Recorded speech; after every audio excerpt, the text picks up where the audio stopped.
Star Wars en direct remercie ses partenaires Mint Inbox, Planète Star Wars Universe, le groupe Star Wars Geeks Québec, la boutique Kaya et la convention Génération Star Wars et Science-Fiction.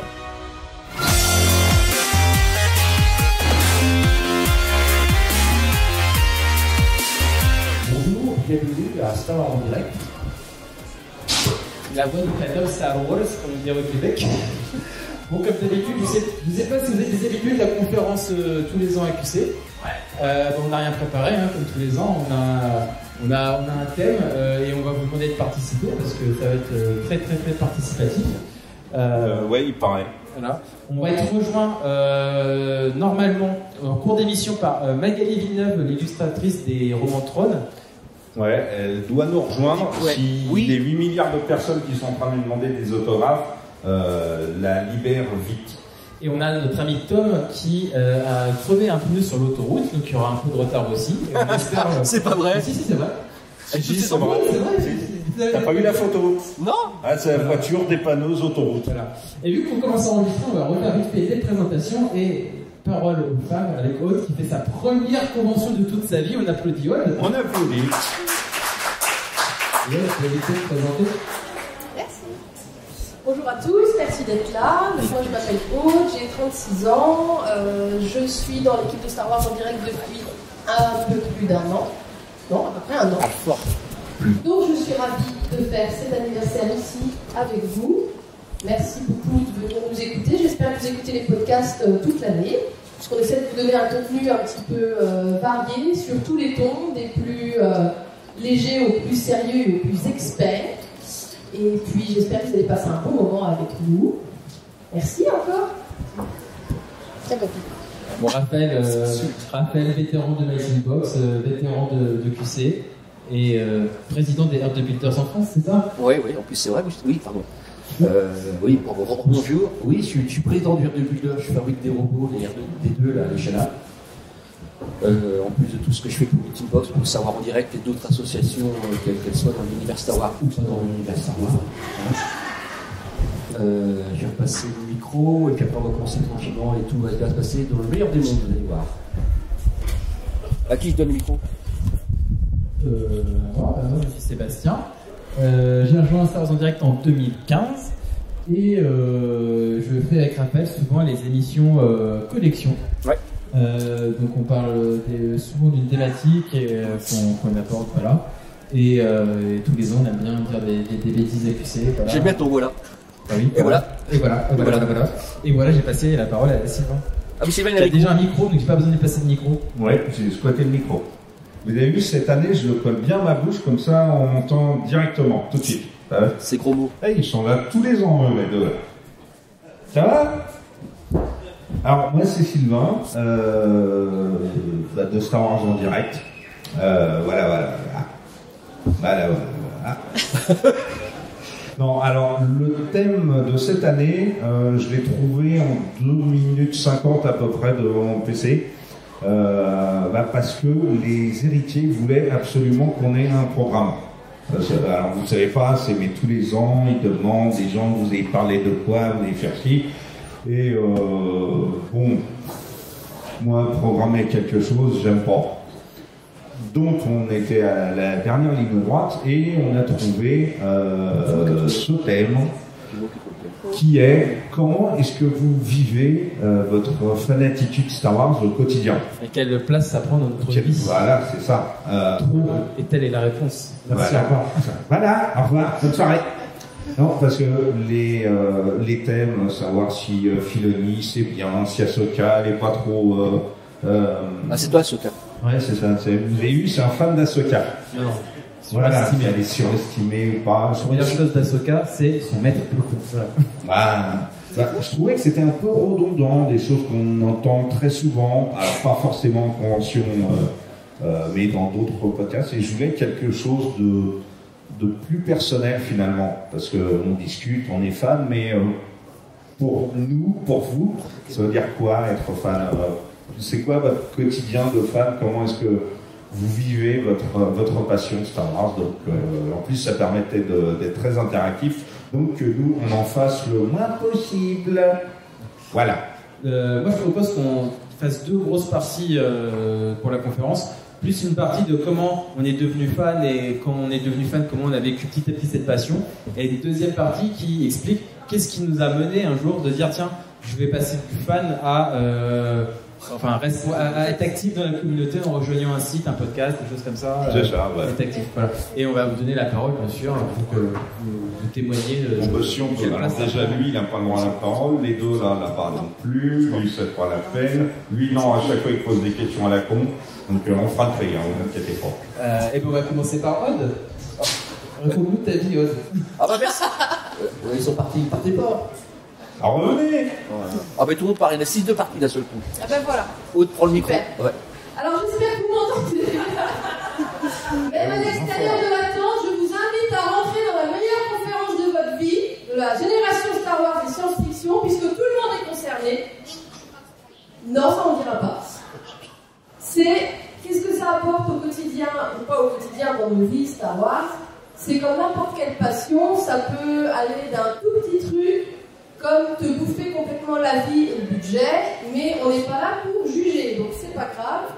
C'est pas grave si vous y passez 12 heures par jour, ou si vous venez ici une fois tous les 6 ans, peu importe.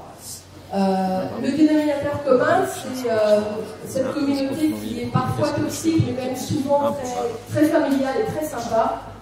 Donc moi, pour l'instant ici, c'est ma première convention et j'ai trouvé une ambiance vraiment géniale. Et en plus, la météo nous aide. Et ça fait hyper plaisir en fait de vous rencontrer en vrai pour toi, Pierre, qui me regardait il y a une minute, par exemple. On a une communauté Discord qui est vraiment hyper sympa. Donc Discord, pour ceux qui ne connaissent pas, comme Raphaël. Attends, je pose la question pour elle, tout le monde me regarde après. Bah ouais, un Discord c'est un forum, c'est comme un forum de discussion pour les anciens. Ah ok. Tu vois? Mais il ne sait pas ce que c'est un forum. Bah si. Alors un forum, c'est à l'époque des Romains. C'est là où les gens se réunissent pour acheter du poisson, vendre des esclaves. Voilà. Bah nous, on ne vend pas d'esclaves encore. D'accord. Des tuilettes, peut-être bientôt. Bah, mais... Ça dépend de quel forum. Hein, bah moi, tu m'as pas invité dans celui-là. Ah bah non. Donc du coup, nous, sur ce forum, on interagit énormément. Et moi, c'est ça que ça m'apporte au quotidien dans ma vie. Cette passion, c'est d'interagir avec vous, avec des inconnus, avec des gens qu'on rencontrera peut-être jamais. Mais on a le plaisir, là, de pouvoir un petit peu rencontrer des gens de toute la France et d'échanger un petit peu. Et ça, c'est humainement hyper intéressant. Au final, on vient dans ces rencontres à pas tant que ça parler de Star Wars. On parle des gosses, des cosplays, de la vie de tous les jours. Mais ces rencontres-là, ça c'est génial. Et, avec Paul, il faut faire l'effort de se déplacer, mais même au quotidien, juste sur les réseaux sociaux. Suivant le temps que vous accordez aux réseaux sociaux, je sais que c'est pas toujours facile dans la vie de tous les jours, avec les enfants, les maris, les époux, le travail. Mais pour ceux qui le font, c'est un super moyen de rester en contact. Et en tout cas, n'hésitez pas, nous on est toujours joignables. En tout cas, moi, pas Raphaël qui ne sait pas ce que c'est qu'un forum. Alors, juste comme ça, pour votre information, là, il y a Raphaël, il est en train de jouer au Pokémon. Là, j'ai pas osé balancer, mais. Non, mais là, c'est fantastique. Il a capté. Il a ses habitudes, hein, papy. Du coup, tu sais ce que c'est qu'un Pokémon alors? Oui. Ouais. Comment tu sais ça, toi? Un petit décalage. Personne ne joue à Pokémon Go maintenant. Ça fait 6 ans. Il y a un enfant de 3 ans, 5 ans, tout à l'heure, aller changer des trucs ensemble. Et arrêtez de foutre tout en moi. Mais joue à un jeu Star Wars. Mais il n'y a pas Tom encore. Il faut bien que tu prennes. Oh, j'arrête alors. Oui, on a aussi notre copain Tom qui va pas tarder, on espère. Tom, 1, 2, si tu le reçois, il faut venir. La passion, ça t'a apporté quoi, toi, Star Wars, en bien et en mal? Vous voulez pas parler un petit peu d'abord? Et après, on revient sur ça? Ouais, si tu veux. Allez, parle dans la suite. Je dis quoi, moi? Je parle de quoi? Bah déjà, comment t'es devenu fan? Pourquoi? Oula. Alors accrochez-vous. 1977. Qui était né en 77? Ah bah je me sens un peu seul, quand même. Ah, quand même. Ouais, quand même. Il y en a 4. Donc j'ai eu la chance d'avoir un beau papa qui était projectionniste de cinéma. Donc la chance que j'ai eue toute mon enfance jusqu'à qu'il nous quitte malheureusement. J'ai allé au cinéma tous les samedis, tous les mercredis et tous les jours de la semaine j'allais au cinéma. Et j'ai vu Star Wars en 77 tout seul parce qu'il montait la bobine le mercredi soir très tard pour la mettre dans le bon sens pour la diffuser le jour même. Et j'ai eu la chance de voir le premier Star Wars en 77 comme un enfant tout seul dans le cinéma. J'ai rien compris, j'étais trop petit. Notez qu'il a toujours rien compris aux films qui sortent maintenant. Et il reste chez moi des morceaux de bobine, parce que vous donnez, il m'a donné des morceaux de bobine, parce qu'à l'époque c'était des films où on pouvait couper les images, ça ne se voyait pas. Les projectionnistes remontaient eux-mêmes les films.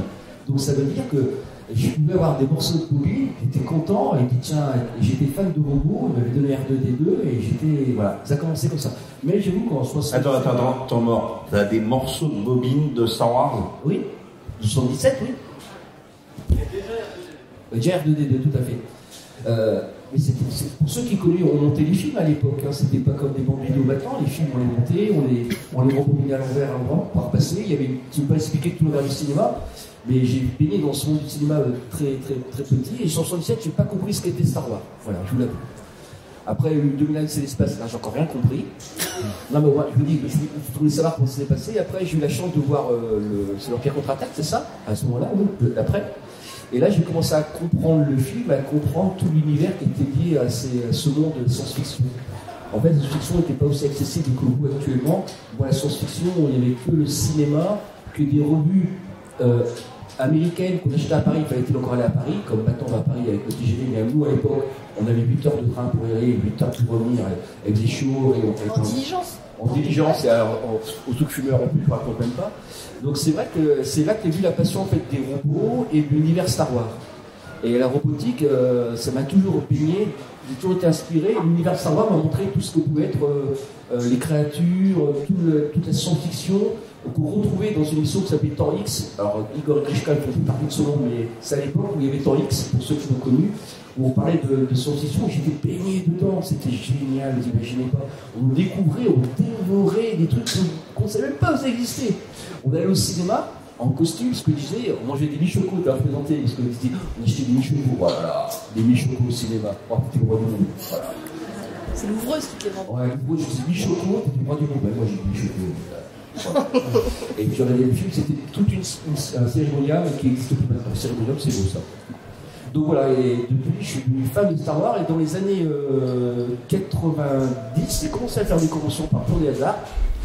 Et dans les conventions que j'ai faites, une des toutes premières en France, c'était celle du QC il y a 20 ans. Alors c'était pas comme ça, il y a 20 ans, QC, il y avait. C'était Boba Fett. Jerry Bullock était là, donc je savais même pas qu'il y avait un personnage qui le costume de Boba Fett. Je savais même pas qui était Boba Fett, on est rendu quoi. Donc pour mon niveau Star Wars était un peu faible, mais j'étais fan de robots, donc je connaissais Star Wars par rapport à l'univers des créatures et du robot. Et au fil des ans, QC m'a fait découvrir une communauté qu'aujourd'hui je suis depuis maintenant plusieurs années. Cette communauté m'a permis de rencontrer d'autres personnes où j'ai pu aller à Londres, faire des conventions de célébration Star Wars, la première, la deuxième en Allemagne, la troisième à Londres. J'ai eu la chance de faire tout ce qui est JediCon à Düsseldorf, en Allemagne aussi. Donc c'est des choses où je sortais pas. À mon époque, aller à Paris c'était incroyable, mais après je voyageais partout en Europe, dans le monde, pour un truc qui s'appelle Star Wars. Star Wars, donc c'est vrai que culturellement, quand on dit quelle est l'empreinte que tu fais dans ta vie, moi elle m'a pris un paquet de choses. Mais elle m'a tellement rendu en contrepartie que ça gomme tout ça. Là, ce week-end que je passe là, pour moi je l'attendais depuis un an, je suis super content. Mais en contrepartie, c'est sûr que je ne m'occupe pas de mes enfants, je ne m'occupe pas de ma femme, je ne m'occupe pas de la maison, j'ai été laissé tout seul. Moi, c'est un grand mot, je suis en train de faire les 400 coups sans moi. C'était pas un truc intéressant comme ils disent. Voilà. Pas des trucs de Star Wars. Mais c'est un choix de vie. Un choix de vie avec qui, avec ma compagne, mon époux, on sait ce que je fais, elle sait ce que j'aime Star Wars. Star Wars n'est pas la chose la plus importante dans ma vie. Il y a quand même la vie privée et la vie familiale qui compte. Mais Star Wars fait partie des éléments qui, au quotidien, me permettent de me tenir devant vous avec grand plaisir, de parler aux amicaux avec beaucoup de facilité, de discuter avec vous après dehors, de manger au restaurant avec vous, et même le hasard, quand je vais dans une ville, là j'étais à Bordeaux il n'y a pas longtemps, j'ai eu des gens QC, des collectionneurs qui on a passé toute la soirée ensemble. C'est tout cette culture, cet environnement qui fait que je reste fan de Star Wars. Et Star Wars, et c'est vraiment, en fait, c'est vraiment ce que ça va apporter le plus, en fait. C'est les voyages. Rencontrer les gens passionnés, discuter avec les gens passionnés. Vous faire ça. Après, vous racontez toutes les anecdotes de voyage, les anecdotes de collection, alors il faudrait une journée complète. Voilà. Et pour vous dire que Star Wars a apporté énormément dans ma vie. Voilà. Je suis passé d'un mec qui était renfermé à un mec extraverti. Voilà. Parce que là, vous voyez, faire le fou, parce que je joue un personnage, mais dans la vie, je ne suis pas comme ça. Voilà. Mais ça a vraiment apporté beaucoup de choses, de rencontrer des gens sympathiques, de faire des connaissances, de rencontrer des gens avec un langage un peu. Oh, je vous laisse. J'ai un Alex Kerr. Je vais lui dire bonjour. Merci Raphaël pour ta solidarité. Merci Raphaël. Non, mais moi je vais enchaîner. Moi, on peut dire que j'avais, je sais pas, vous, genre, Raphaël qui fait sa trouvaille. Bon, on va continuer la conférence. À tout à l'heure, Raphaël. Moi, je suis partie des gens, un peu comme Sylvain, je crois, et Aude. On est entre deux générations, dire. On n'est pas la génération qui a découvert Star Wars au cinéma en 77, mais on connaissait déjà bien Star Wars bien avant la prélogie en 99, quoi. On est un peu la génération édition spéciale, j'ai envie de dire. Pas moi, non. Pas toi, non. Moi, c'est la prélogie. Toi, c'est très logique, vraiment. Moi, c'était un peu entre les deux. T'es plus jeune que nous? Un petit peu. Ah. Toi, oui. Toi, je sais pas toi. 35. 36, j'ai dit. Oh.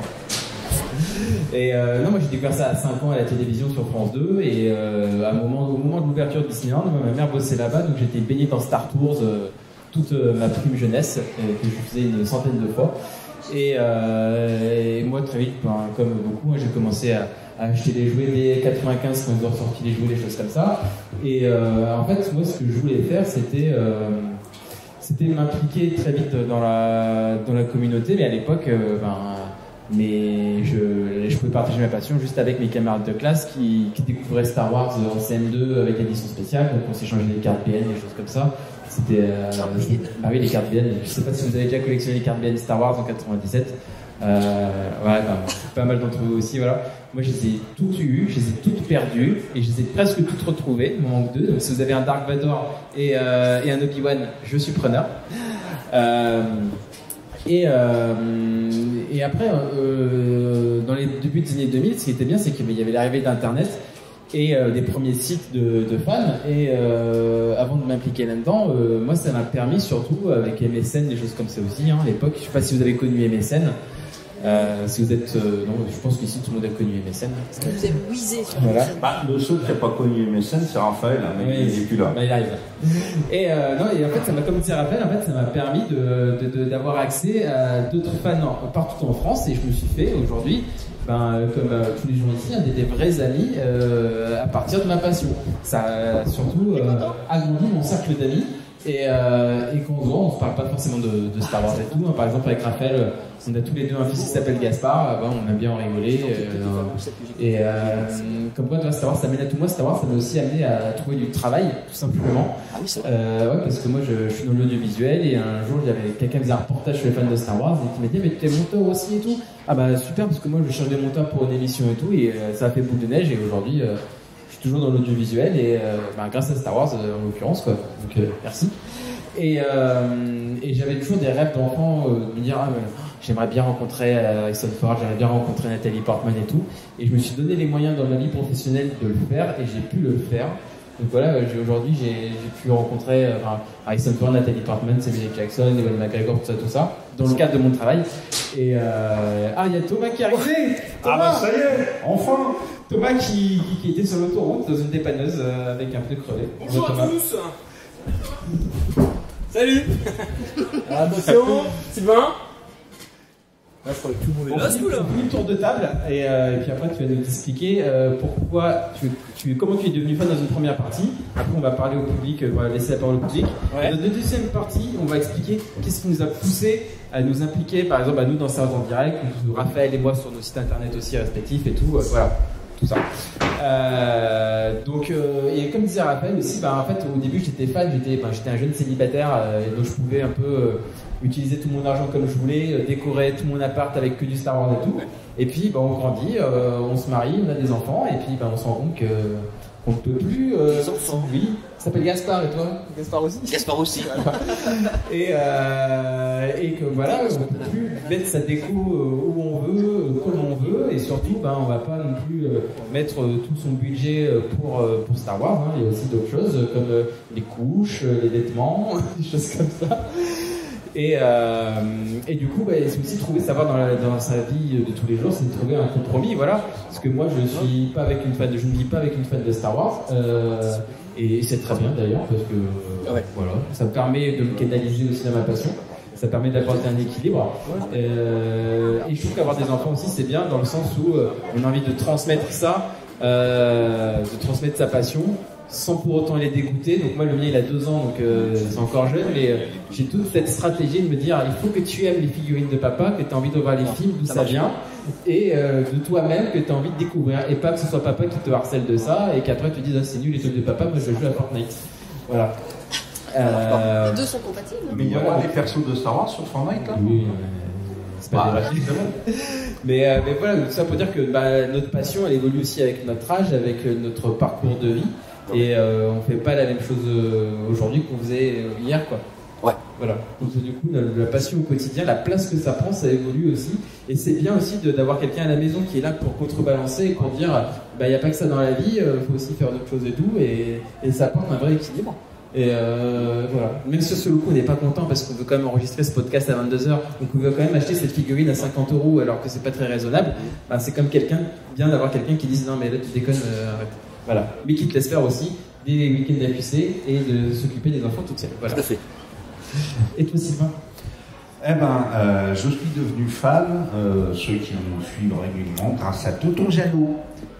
J'étais gamin, Tonton il adore et il adorait et il adore toujours Star Wars. Et il les mettait souvent en VHS et je me suis posé dessus et puis j'ai jamais décroché. Après j'étais fan mais je connaissais pas la communauté. J'étais pas du tout intégré dedans et puis c'est entre l'épisode 2 et l'épisode 3 où j'ai commencé à faire simplement des recherches sur ce qui allait se passer dans l'épisode 3. Ceux qui me suivent savent que je suis totalement insensible aux spoilers. Vous pouvez me spoiler, ça ne me fera ni chaud ni froid. Et déjà tout petit c'était pareil. Je suis sorti de l'épisode 2, je voulais savoir ce qu'il y avait dans l'épisode 3. Donc j'ai cherché des sites, je suis tombé sur siteland.net, sur Anakin Web, et j'ai intégré petit à petit la communauté, d'abord via des événements parisiens qu'il y avait à l'époque, les Star Days, où j'ai fait la connaissance de la nana là, avec le masque qui fait coucou. La nana. Et depuis, c'était mes premiers pas dans la communauté. J'ai intégré petit à petit les différents groupes de fans, où c'est devenu pour certains des amis proches. Et puis quelques années après, j'ai intégré Star Wars en direct, tout bêtement, sur un coup de tête, sur une envie simplement de discuter, parce que Tu sais que t'es en train de faire la deuxième partie de l'émission déjà. Hein? T'es en train de faire la deuxième partie de l'émission déjà. Oui, je sais, mais je te rappelle que j'ai rien préparé encore. Donc en fait, tout bêtement, j'ai intégré ces communautés. De mon côté, ça... Mais touche pas à ça, c'est un cadeau. Et en plus, il y a la peinture. Il y a la peinture qui se barre quand tu le tiens, en fait. Hein? Ouais. Mais c'est gentil, hein. C'est un cadeau, ça. T'es casque de rêve, pas Oui. Il doit vachement t'aimer, hein. Ouais. Ouais, le problème, tu vois, c'est un proto et tu vois, ça bave partout. À l'intérieur, tu vois, la colle, c'est pas propre, c'est pas. Un peu comme toi. Ouais, voilà, c'est ça. Donc, j'ai intégré cette communauté petit à petit. J'ai un avantage par rapport au stick là, c'est que je suis célibataire. Donc ma maison. Est-ce un avantage? Oui. Bon, pour ce que je vais dire après, c'est un avantage. C'est rempli de figurines, de Black Series. Il y en a partout. C'est l'avantage d'être un gros fan, d'être totalement. La seule limite que tu as, c'est le compte en banque. C'est ton banquier. C'est pas le seul truc. Il y en a partout chez moi.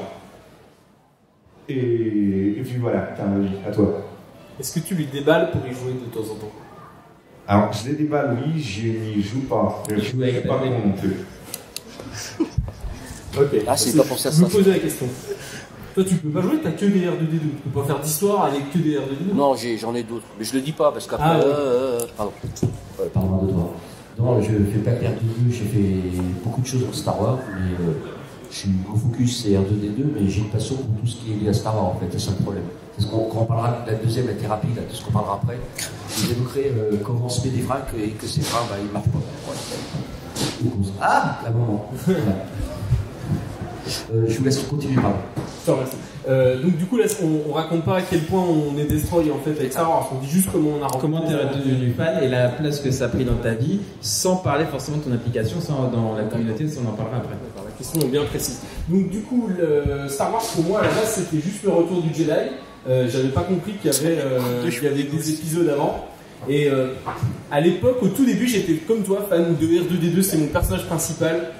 Et puis après, je me suis rendu compte qu'il servait pas à grand chose, donc je suis devenu fan de personnages encore. Vous avez encore moins les Ewoks. Et après, il y a eu les téléfilms, j'ai considéré que c'était la suite pendant longtemps. Et après, mes parents m'ont dit, mais t'es con, il y a 2 autres épisodes. À l'époque, c'est le 1 et le 2, donc à savoir Star Wars et l'Empire contre-attaque. Et donc du coup, voilà. Et après, donc on a eu la prélogie, on a eu Clone Wars. Et moi, en ce qui me concerne, c'est au moment de The Clone Wars que je suis rentré, donc c'est en 2008, à Star Wars en direct. Donc je suis parmi les plus vieux aussi, donc voilà. Et comment ? Les plus vieux en quoi ? Les plus vieux dans Star Wars en direct. Ah non. Bah non, c'est moi. Aussi, hein. Non mais t'es arrivé plus tard. T'es moins après, mais plus tard. Bah, Star Wars en direct, je suis arrivé en 2000 et des boîtes. À Star Wars en direct. Et toi, t'étais là en 2000 des brouettes. Ah, les brouettes, non. Alors, Nick, c'est le plus vieux dans tout. Mais je voulais te laisser, si tu veux, le privilège de la jeunesse une fois sur un créneau, mais non. Parce que vous dites pas avec des brouettes ? Vous dites quoi ? Des poussières. Ah, et des poussières ? Ah ouais. Non, mais les brouettes, ça sous-entend que ça fait plus d'années quand même. Ça dit aussi les brouettes, hein. T'as arrêté de me faire passer pour un con et tout cracheux alcoolique, je passe pour ça dans l'heure du journée. Non, j'ai vu que tu prenais du jus de pomme ce matin. Ah, merci. Bonne résolution, c'est bien. Il y a d'autres éléments qu'il faut qu'on donne ? Juste comment on l'a connu, c'est tout ? Bah oui, et après, de toute façon, on va continuer à en parler petit à petit en détail. Est-ce que dans le public, vous voulez partager la place que ça prend Star Wars dans votre vie, vous, actuellement ? Faites pas les timides. Merci. Allez, suivant. Hop, on continue. Alors, pour rajouter, c'est marrant parce qu'il y a des gens qu'on revoit chaque année. Et qu'on reconnaît. Là, ouais, tout à fait. le couple là-bas. Là. Voilà, donc ça c'est très sympa parce que du coup, dans l'idée de la place que ça prend, bah, c'est aussi des gens qu'on revoit à chaque fois et c'est un vrai plaisir quand on vient à QC, ça en fait partie de la place dans nos vies. Ça veut dire que chaque fois on a un créneau qui est cramé quand même où on vient ici. Sylvain, vas-y. Je te rappelle que on ferme la fermeture, donc ouais, c'est ça, on ferme et après on vous fout dehors. Mais c'est vrai que c'est assez marrant de revoir toujours les mêmes têtes. Et puis ça se remarque peut-être pas là, mais en fait je n'aime pas la foule. Je suis très timide, je n'aime pas la foule. Et vu que là on a le Stade de France devant nous. C'est ça, non mais j'arrive à faire le con, j'arrive à être détendu devant des gens. Et je trouve ça assez marrant qu'on est sur la place qu'a Star Wars dans notre vie, mais cette passion m'a permis aussi de me libérer, même dans mon boulot. Je suis un boulot assez stressant, assez prenant, et le fait d'animer des podcasts, de faire le con devant le public, vous ne pouvez pas savoir comment ça libère face à des incidents, des trucs à régler du type... on t'appelle, on dit il y a 4 milliards de la banque qui se sont barrés, il faut organiser une réunion managériale. Oh ouais, d'accord, vas-y, ok, donne-moi les noms, c'est bon. Et c'est assez marrant comment ma fanatitude, le fait d'être intégré à la communauté, le fait de faire du podcast, de faire des lives en public, à atténuer mes craintes face à la foule, m'a libéré le monstre. Et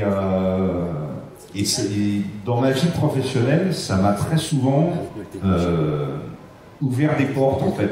Et même, on dit le monde est petit. La première fois que j'ai fait un Star Wars ici, pour les quelques qui étaient là, si vous me rappelez, c'était il y a 4-5 ans, il y avait des gens de ce côté-là qui faisaient des démonstrations de claquement de fouet.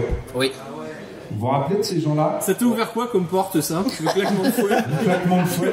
Alors, peut-être s'arrêter là, non on va passer à quelqu'un d'autre là. Alors pour l'anecdote, les initiales ça fait SM.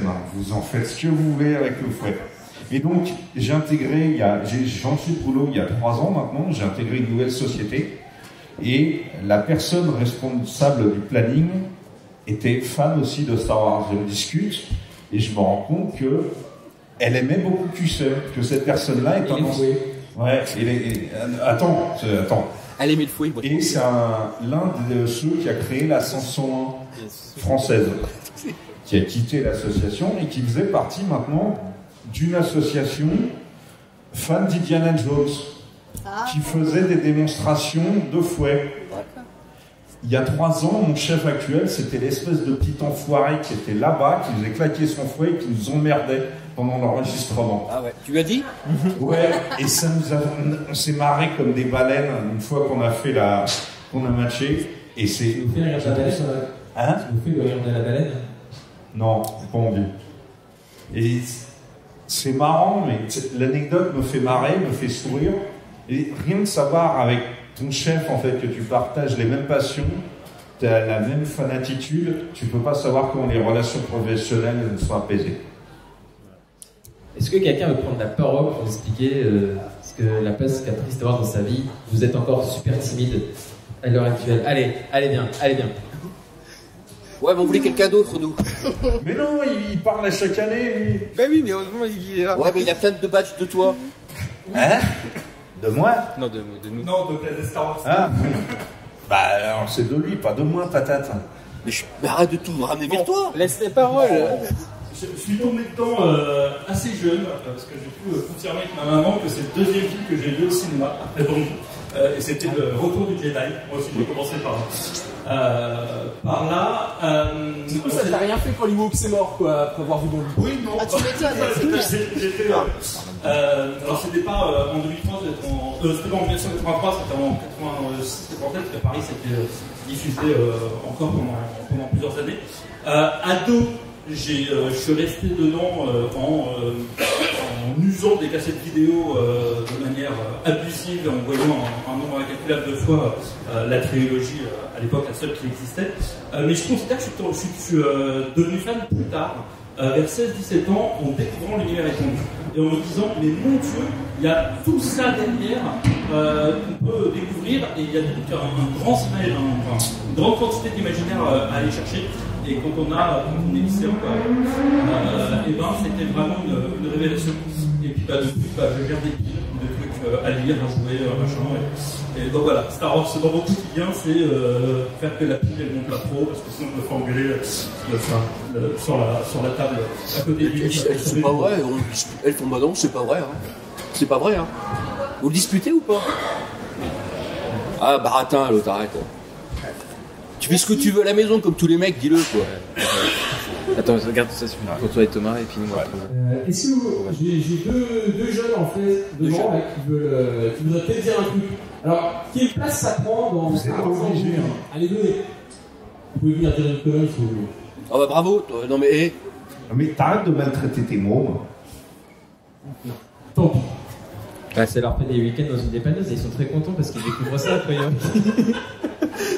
C'était bien la dépanneuse au fait, hein, on est bien installé dans une dépanneuse. Bon, du coup on va continuer, on va redonner la parole à Aude. Aude, pourquoi tu as décidé de passer de, entre guillemets, je mets attention les guillemets, de simple fan à membre de Star Wars en direct et ton envie de t'impliquer de manière active dans la communauté? Avant de répondre à ta question, je voudrais revenir sur quelque chose qu'a dit monsieur. J'ai oublié ton prénom. Mathieu, merci. Juste rebondir sur le fait que tu évoquais un monde, un imaginaire incroyable à exploiter. Moi, avant du coup de m'impliquer dans une communauté de fans avec la facilité des réseaux et d'Internet, c'était ça aussi, juste chez toi, centré sur soi. Tu as la possibilité de t'envoler la tête dans les étoiles, c'est le cas de le dire, dans cet univers-là. Et ça me l'avait fait avant Star Wars, désolé, mais ça me l'avait fait avec une autre saga qui était celle des œuvres de Tolkien, où tu peux tout à fait ouvrir un livre et t'échapper. Et ça, c'est entre toi et toi. Tu n'as pas forcément besoin de le partager tout de suite, mais c'est hyper apaisant si tu vas mal, même si tu vas bien.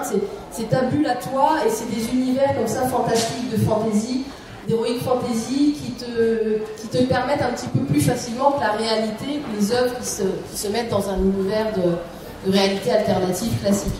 Après, le fait de passer à l'implication dans la communauté, c'est un petit peu un hasard en fait, mais c'est la facilité depuis quelques années, je trouve, sur tous les réseaux sociaux, l'accessibilité qu'il y a des acteurs un petit peu à tous les stades, à toutes les strates de la société de la saga Star Wars. C'est cette facilité de contacter des gens et qui te répondent facilement, gentiment, ou ils ne te calculent pas, ou ils te répondent sympathiquement, et tu commences comme ça à interagir avec 1, 2, 3 personnes. Tu ne vas pas avoir un réseau de 100 personnes qui va être alimenté régulièrement, mais juste un tout petit réseau de gens qui ont les mêmes affinités que toi à l'intérieur de la saga.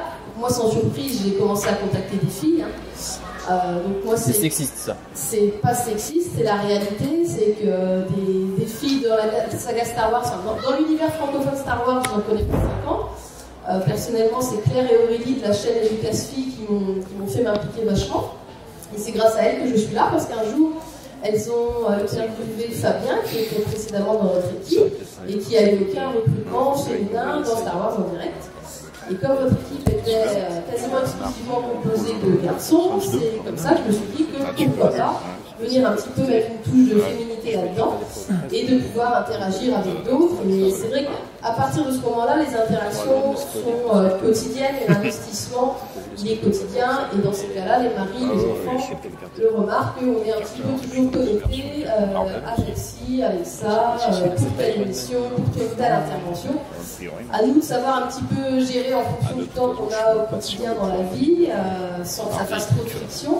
Mais ça apporte tellement de plaisir et tellement d'interactions positives que c'est ça la vie. De toute façon, c'est les interactions entre êtres humains, à ton boulot, avec ta voisine, avec ta boulangère. Donc pourquoi pas avec des fans, même si c'est pas en direct, même si c'est pas IRL, comme on dit sur les réseaux sociaux. C'est quand même des vraies personnes qui sont de l'autre côté. Donc là, vous êtes 4 vraies personnes que je rencontre pour la première fois. C'est un hologramme. Hein. C'est l'hologramme de Jean-Luc en vert. Oui, c'est vrai que c'est la première fois qu'on se voit en mais oui, vrai. mais en fait, j'ai tellement l'impression de vous connaître. Bah oui, c'est pareil. C'est vrai que tu viens de le dire, je viens de le quitter. C'est vrai que c'est la première fois qu'on se voit en vrai avec Aude. Ouais. Et ça fait bizarre. Moi j'allais dire ça fait pas bizarre parce qu'aujourd'hui avec la technologie on se voit en visio, on fait des émissions en visio. Ouais. Du coup en fait c'est comme si on s'était vu la semaine dernière quoi, tu vois. Il y a plus dans le début des années 2000, il y avait ce on se parlait tout le temps sur internet et puis quand on se voyait en vrai c'était coucou et c'était hyper timide tandis que là en fait on se parle tout le temps machin, pas de soucis quoi. Voilà. On rentre dans l'intimité des gens avec les caméras aussi. Oui, c'est vrai, il y a cette question d'intimité, mais parce que les amis que tu as au quotidien dans la vie, tu t'es fait forcément à un moment via un petit point commun qui peut être un trait insignifiant. Nous, il est marqué en gros, il clignote notre point commun, et après on s'en découvre d'autres. Mais c'est une facilité de se faire des amis, quoi. C'est le Tinder du fan. Là, voilà, n'hésitez pas à venir faire du Tinder, à matcher avec nous. Et pour aller dans ce que tu dis justement, au moment où on rentre dans Star Wars en direct, il y a aussi l'idée qu'on aime bien parler de Star Wars, on est tellement fan, mais quand on se compare avec les autres, quand on a des potes normaux, eh bien en fait on se dit non, je vais trop loin, il faut que je me calme. Parce qu'à un moment, ça va se transformer en dîner de con. Et je me rappelle d'une remarque que tu avais fait, Sébastien. Tu disais à l'époque où le petit journal, il venait interviewer les jeunes en fait dans les conventions. Tu leur disais mais ne parlez pas au petit journal. Les mecs ils vont vous faire partir vite, ils vont vous poser beaucoup de questions et après vous allez regretter. Scott, j'ai bossé au petit journal et je sais comment il travaille. Enfin, c'est pas le petit journal en l'occurrence, mais par exemple. Moi j'ai été amené à être contacté par pas mal de médias pour des interviews et souvent pour la télévision ils te disent vous pouvez pas nous chanter un air de Star Wars ou nous faire Chewbacca? Je fais non. Déjà de tous les jours je ne chante pas Star Wars, je ne suis pas un imitateur de Chewbacca donc c'est hors de question. donc non c'est la meilleure et je sais parce que je suis monteur aussi et je sais qu'au montage on peut couper certaines séquences et en mettre d'autres pour faire passer les gens pour qui ils veulent. Alors aujourd'hui, depuis le rachat de Disney, les médias sont beaucoup plus bienveillants vis-à-vis des fans. Quand maintenant on fait un reportage sur les fans de Star Wars, c'est vraiment pour faire découvrir l'univers au public. C'est plus pour se moquer d'eux comme c'était à l'époque de la prélogie. Donc voilà, ça s'améliore avec le temps. Ouais, je confirme pour le petit journal, puisque à un... T'as chanté? Non, avec la voix de merde que j'ai, non, vaut mieux pas que je chante. La voix de cours.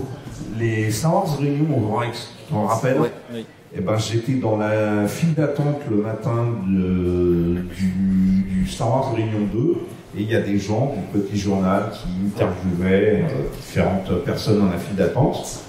Et j'ai parlé 2 minutes à la personne, ils ont gardé 3 mots. Alors vraiment, hein, je les ai comptés, j'ai repris le truc, 3 mots. Et pour chaque personne qui était là, c'était la même.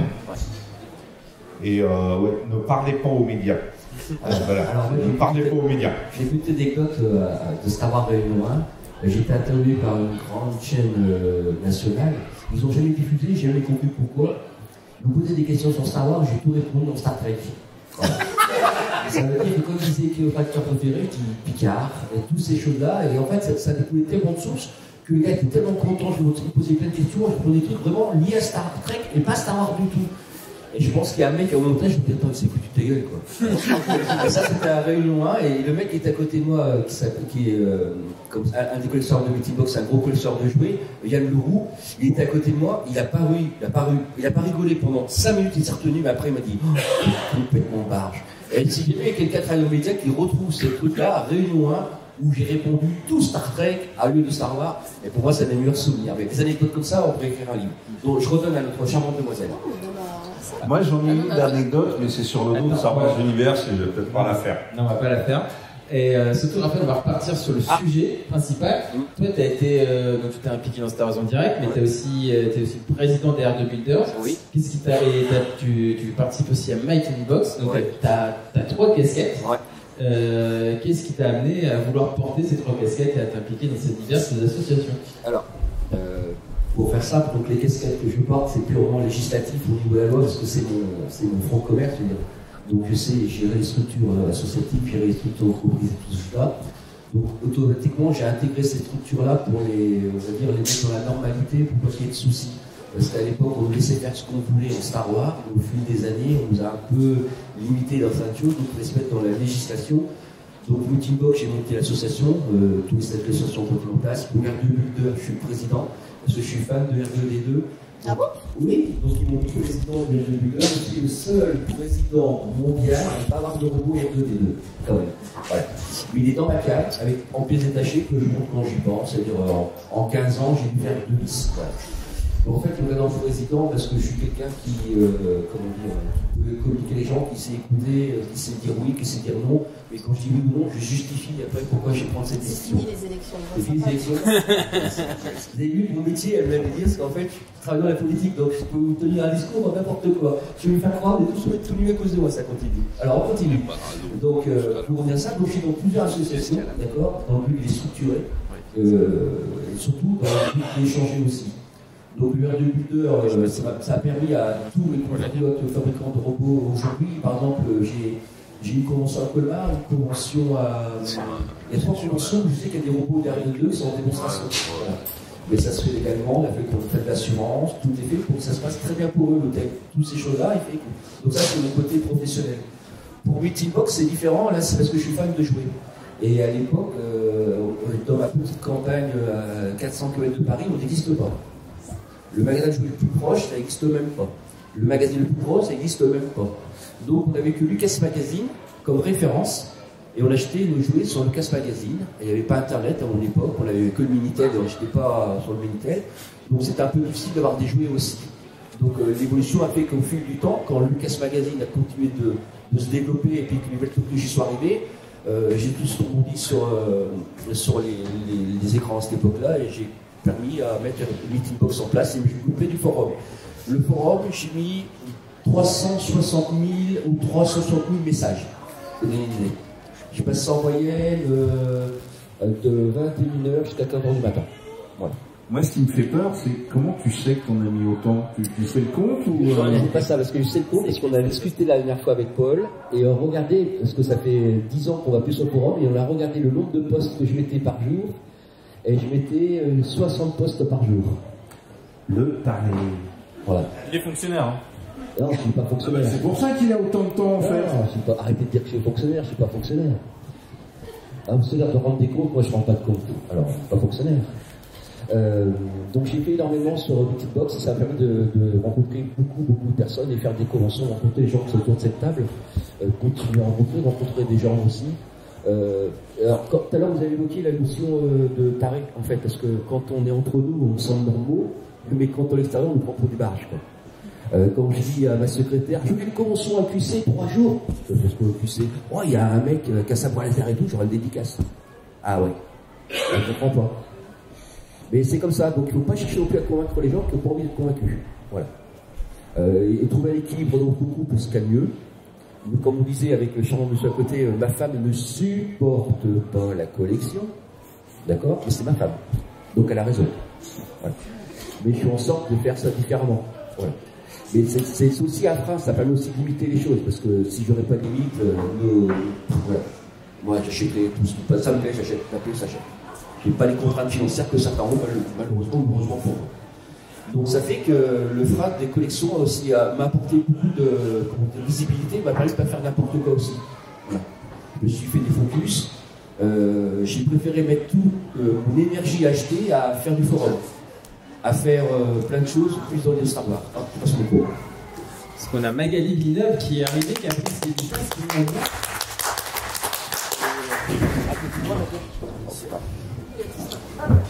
Donc on est en train de parler de la place que Star Wars prend dans notre vie et notamment, tu peux me dire comment tu es devenu fan et surtout qu'est-ce qui t'a poussé à t'impliquer activement dans la communauté, surtout via des illustrations, je suppose. Voilà. C'est énorme là. Non, c'est comme vous voulez, comme vous souhaitez. Ça passe le coup. Bonjour à tous. Alors là, on me prend à froid déjà. Hein. Ah bon, Bon, déjà, je sais pas, pour ceux qui ne me connaissent pas, c'est-à-dire la plupart d'entre vous, je suis illustratrice. Mettez le micro un peu plus près, je prends le micro. Comment là? Là, ça va? Vous l'entendez? Oui, longtemps. Là, ça va aller mieux. Voilà. Donc, je me présente, je suis Magali, je suis illustratrice de fantasy, science-fiction, fantastique depuis 15 ans maintenant. Et notamment, j'ai eu la chance de travailler sur Star Wars. J'ai commencé à travailler sur la licence il y a quand même quelques années. Au départ, c'était pour la compagnie de jeux Fantasy Flight Games qui avait édité un jeu de cartes sur Star Wars, jeu de cartes à collectionner, jeu de cartes évolutif, ils appelaient ça. Et ça a été pour moi l'entrée vers la licence Star Wars, vers la chance de pouvoir travailler pour ça. Après ça, j'ai également fait du jeu de rôle de Star Wars. J'ai également participé au Star Wars Insider, qui est un magazine, je pense que beaucoup d'entre vous connaissent sans doute, à plusieurs reprises. Et donc, le projet le plus récent a été de pouvoir illustrer la trilogie de Tron. Donc, en fait, ce que Star Wars a pu changer, alors évidemment, je connaissais Star Wars avant, j'aimais Star Wars avant, et je ne vous cache pas quand même que l'opportunité de pouvoir travailler pour cette licence, c'était quelque chose que je n'avais absolument pas imaginé, donc je ne pouvais même pas oser rêver en fait. Et donc c'est sûr que bon, c'était déjà, c'était un rêve, c'était un enjeu aussi quand on est illustrateur, parce que quand on commence à illustrer du Star Wars, on a quand même la conscience du patrimoine avec cette licence, on a également conscience de l'attente des fans, qu'on n'a pas envie de décevoir.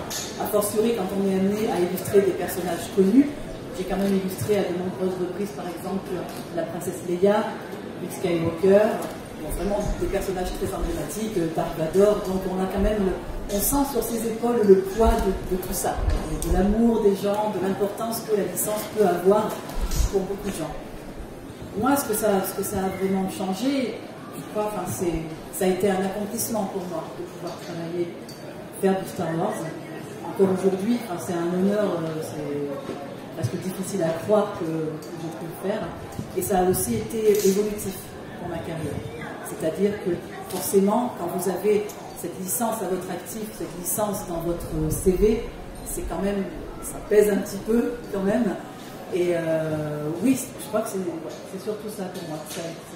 Ça a été déterminant pour ça. Ça a ajouté du poids, ça a ajouté comme un peu de dorure sur mon CV, dont je suis très fière aujourd'hui.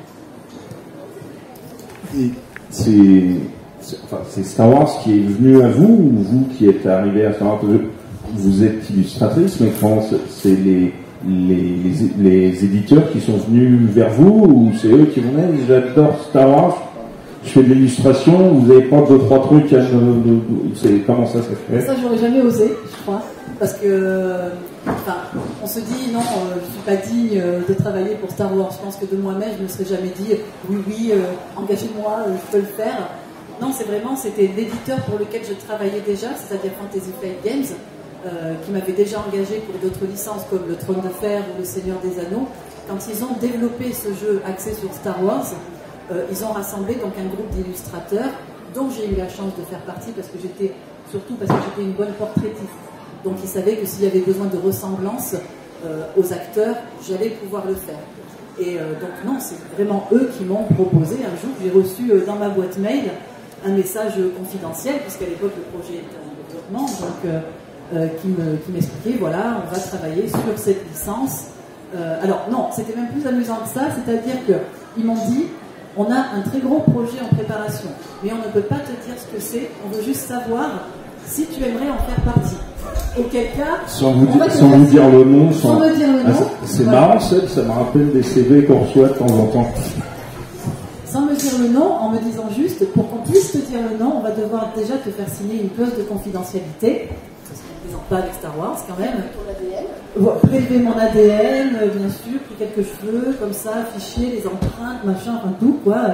Et donc seulement après avoir signé ce fameux contrat, j'ai pu savoir que c'était Star Wars. Autant vous dire qu'il y a un cri qui a retenti dans la maison quand j'ai su ce que c'était.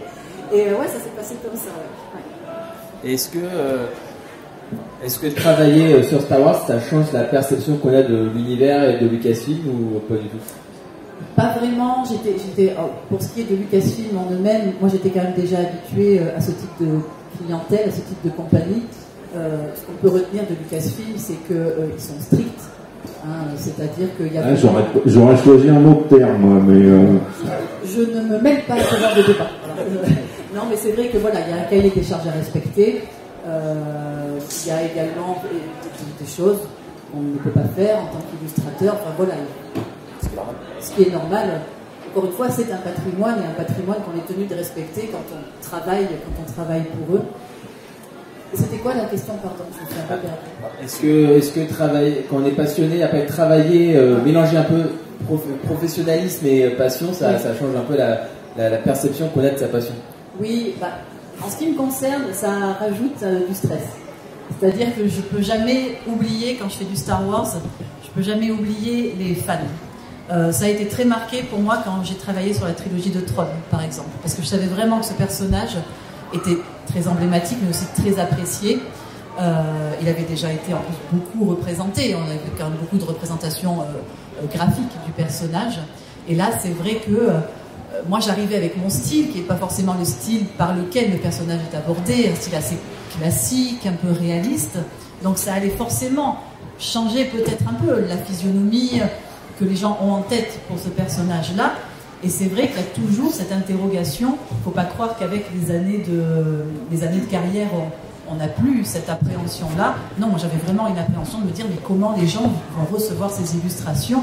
Est-ce qu'ils vont détester? Est-ce que je vais recevoir des mails incendiaires? J'en sais rien. Enfin, je me posais plein de questions. Je n'étais pas si à l'aise que ça. Hein. Et quelle est la marge de manœuvre qu'on vous donne lorsque vous allez créer? Alors, dans Cesro, on a parlé d'un petit peu de background graphique, mais est-ce qu'il arrive, par exemple, je sais que dans certains jeux de rôle, il y a des personnages qui sont créés. On vous dit, tiens, le cahier des charges est peut-être beaucoup moins large, en fait. On vous dit, tiens, c'est un Twilight. Et donc là, il y a un aspect créatif. À quel moment, quel est le degré de créativité qu'on laisse en fait au dessinateur? Alors c'est une bonne question, et pour être tout à fait honnête avec vous, moi le cas ne m'est jamais arrivé. C'est-à-dire que chaque fois que j'ai travaillé sur du Star Wars, c'était des personnages connus, donc qui étaient déjà très définis graphiquement et où la marge de manœuvre était inexistante. Voilà. Après, j'imagine forcément ce sont quand même des univers très foisonnants et ça doit arriver qu'on vous dise, voilà, développer tel type de personnage en accord avec leur physique, leur costume, des choses comme ça. Oui, là je pense que dans des cas comme ça, il y a un peu plus de liberté. Après voilà, moi le cas ne m'est pas arrivé. Je ne sais pas si vous avez connu à l'époque le Nouvel Ordre Jedi, mais on avait des personnages qui n'existaient que sur des couvertures alternatives. De mémoire, c'est chez les Japonais qui les dessinaient. En fait, ces personnages, on les voyait pas visuellement. Après, les Wikipédia allaient chercher justement les dessinateurs japonais, et c'était hyper réaliste justement. Et je pense que c'est eux qui ont créé le visuel qu'on s'est tous fait des personnages. Est-ce que ça pourrait arriver, nous, en France, par exemple? Alors ça, je ne sais pas. Bonne question. Bonne question. Oui, c'est vrai que c'est vrai que c'est une vraie question. Mais en fait, ça amène à une chose que je trouve très intéressante en fait avec Star Wars, c'est que c'est vraiment un univers en perpétuelle expansion.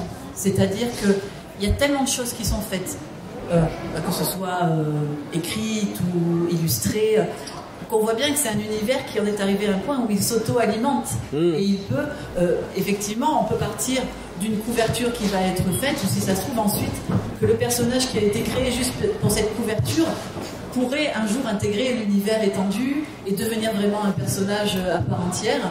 Et c'est ça que je trouve intéressant. Alors après, sur la question quant à savoir si l'occurrence que vous citez là pourrait arriver en France, tout dépend, tout dépend des décisions qui sont prises. Alors, au niveau décisionnaire, je ne sais pas où est-ce qu'il se situe exactement, qui décide aujourd'hui. Mais c'est vrai que ce serait bien, et puis ce serait bien que ça parte d'artistes français aussi, parfois. Qu'on apporte notre petite pierre à l'édifice, ce serait cool. C'est pour ça qu'on est content de t'avoir, parce qu'il n'y en a pas 50. C'est une question que je me pose. Où êtes-vous? Voilà, c'est ça. Donc, en tout cas, moi je suis très fière d'une petite française au milieu de toute cette. Moi je dis plus rien. Escuche. Raphaël, alors, on va reprendre le cours le fil de l'émission, savoir pourquoi tous ici on a voulu s'impliquer dans la communauté. Donc Raphaël, est-ce que tu voulais dire quelque chose d'autre avant que Magali nous rejoigne? Non, j'ai écouté Magali sur ce qu'elle évoquait. Je reste à la fois impressionné et surtout dit c'est quand même pas évident pour un Français de percer dans ce milieu-là qui a avant tout un lieu assez américanisé où on a une culture du dessin qui est différente, l'illustration. Quand on parlait de cahier des charges, j'ai lu le cahier des charges parce que chez Atacus, il y a cahier des charges pour les jouer. Et quand je dis cahier des charges, vous ne pouvez même pas vous imaginer ce que c'est qu'un cahier des charges du casse. Voilà. C'est pas des contraintes. On parlait de son contrainte, non, je pense pas. C'est pour regarder on ne soit pas non plus, je cherche mes mots aujourd'hui, mais je pense qu'avant tout, c'est pour fidéliser, c'est pour dénature le personnage, en fait. C'est pour ça. Et pour moi, c'est pas une contrainte. Moi, c'est plutôt pour donner un cadre d'expérience, un cadre de vie qui permet de pouvoir faire quelque chose de plus visible. Voilà. Je ne considère pas qu'il y ait des charges comme une contrainte, contrairement à ce qui a pu être évoqué auparavant. Pour revenir à Star Wars, sur ce que m'a apporté Star Wars, c'est inimaginable. Et une journée ne suffirait pas à vous raconter ce que Star Wars a apporté. La chance que j'ai d'être à côté de là, d'être à côté de tous ces gens-là, vous pouvez l'avoir en face de moi. Pour moi, c'est un truc qui est inimaginable. Voilà. Je passe le micro à mon collègue. Voilà. Alors moi, c'est très tôt que j'ai voulu m'impliquer dans la communauté. Dès que Internet est arrivé, j'ai découvert qu'il y avait des sites Internet et des forums où en fait on pouvait discuter avec des gens qui étaient à l'autre bout du pays. Et parce que je suis arrivé à un âge où j'étais vers le collège et tout, et à ce moment-là, il y en a qui étaient passés à autre chose, et puis moi j'étais resté encore dans Star Wars, et des fois t'as l'impression que t'es un peu tout seul encore à être comme ça, et je découvrais que non, en fait on était des milliers en France, et de tous les âges, et ça c'était très bien. Et moi donc à l'époque c'était sur le site, je traînais sur le site Clan, et notamment Anakin Web, qui est devenu plus tard Planet Star Wars. Et très vite, surtout dans l'équipe Planet Star Wars, j'ai très vite intégré la rédaction, j'ai organisé des événements, j'ai voulu rapidement écrire des articles, parce que en fait, ce qui est bien avec Star Wars, c'est que c'est une passion c'est le partage. Moi, la notion de partager sa passion et pas la vivre dans son coin, c'est quelque chose de vital, parce que moi, juste faire ma collection de mon côté et ne parler de ça à personne, ça m'intéresse moyennement en fait. Le partage, c'est vraiment quelque chose d'ultra important, d'échanger sur ses avis. Et une chose très bien sur Star Wars, c'est que je crois que c'est un sujet, c'est un peu comme la politique, où personne n'est d'accord. Et c'est très très bien, parce que si, imaginez, on était tous d'accord sur tout, ben en fait, il n'y aurait pas de conversation, ce serait vite très très très chiant. On s'embêterait très. C'est ça, donc c'est très bien, il y a autant de fans de Star Wars qu'il y a d'avis sur Star Wars, et je trouve que c'est vrai. Oui, comme toi, Ahsoka c'était un très bon exemple, voilà, même si j'étais un peu seul contre tous pour dire que ce personnage était très inutile. Comme à chaque convention que tu fais en fait, non? Non, il y a plus inutile qu'Ahsoka, il y a Omega, et alors là, c'est la catastrophe. Non, ce personnage n'existe pas, on t'a dit. Voilà. Tu es là. Et t'as vu, il y a un Mandalorien là. Oui. T'as vu, je peux aller lui faire un câlin ou pas? Là, si tu veux, là, Il est hyper classe. Moi, j'aimerais bien qu'on l'invite là. Attends, tout à l'heure, on va finir le tour de table et après, les gens vont être amenés à discuter avec nous. Et moi, je suis dans l'audiovisuel et j'ai très très vite voulu faire des documentaires, des choses comme ça. Donc, j'ai réalisé 3 documentaires sur Star Wars. Un sur l'avant-après, le réveil de la Force. J'avais aidé notre ami Quentin de Planet Star Wars à faire un documentaire sur les 40 ans de Star Wars. J'en ai fait un autre sur les effets spéciaux. Là, je travaille sur un autre projet sur les 10 ans du rachat de Lucasfilm par Disney. D'ailleurs, on fait une conférence dessus demain à midi. Je peux laisser ça là. Et tes documentaires, ils sont visibles sur YouTube. Voilà. Le premier s'appelle les fans de la Force. Le deuxième, c'est Star Wars 40 ans. Et le troisième, c'est Star Wars la révolution visuelle. Voilà.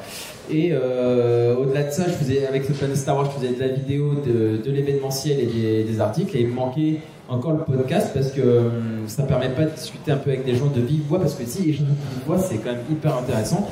Et c'est pour ça que j'ai décidé de rejoindre Star Wars en direct. Parce que ça me permet aussi, avec une bande de copains, d'élargir déjà mon cercle d'amis dans cette saga. Et pour échanger de vive voix de tout et de rien sur la saga, je trouve que c'est plaisant et tout, et puis je pense que tout le monde se reconnaît un peu des fois dans ce qu'on dit, même si des fois on parle pour ne rien dire sur la saga, mais bon, c'est aussi ça qui fait le charme du podcast. Voilà. Je te laisse la parole, Sylvain. On est à quelle partie là déjà? Sur l'application je l'écoute jamais. Hein? Et pourquoi tu as voulu t'impliquer dans Star Wars de manière active? Voilà.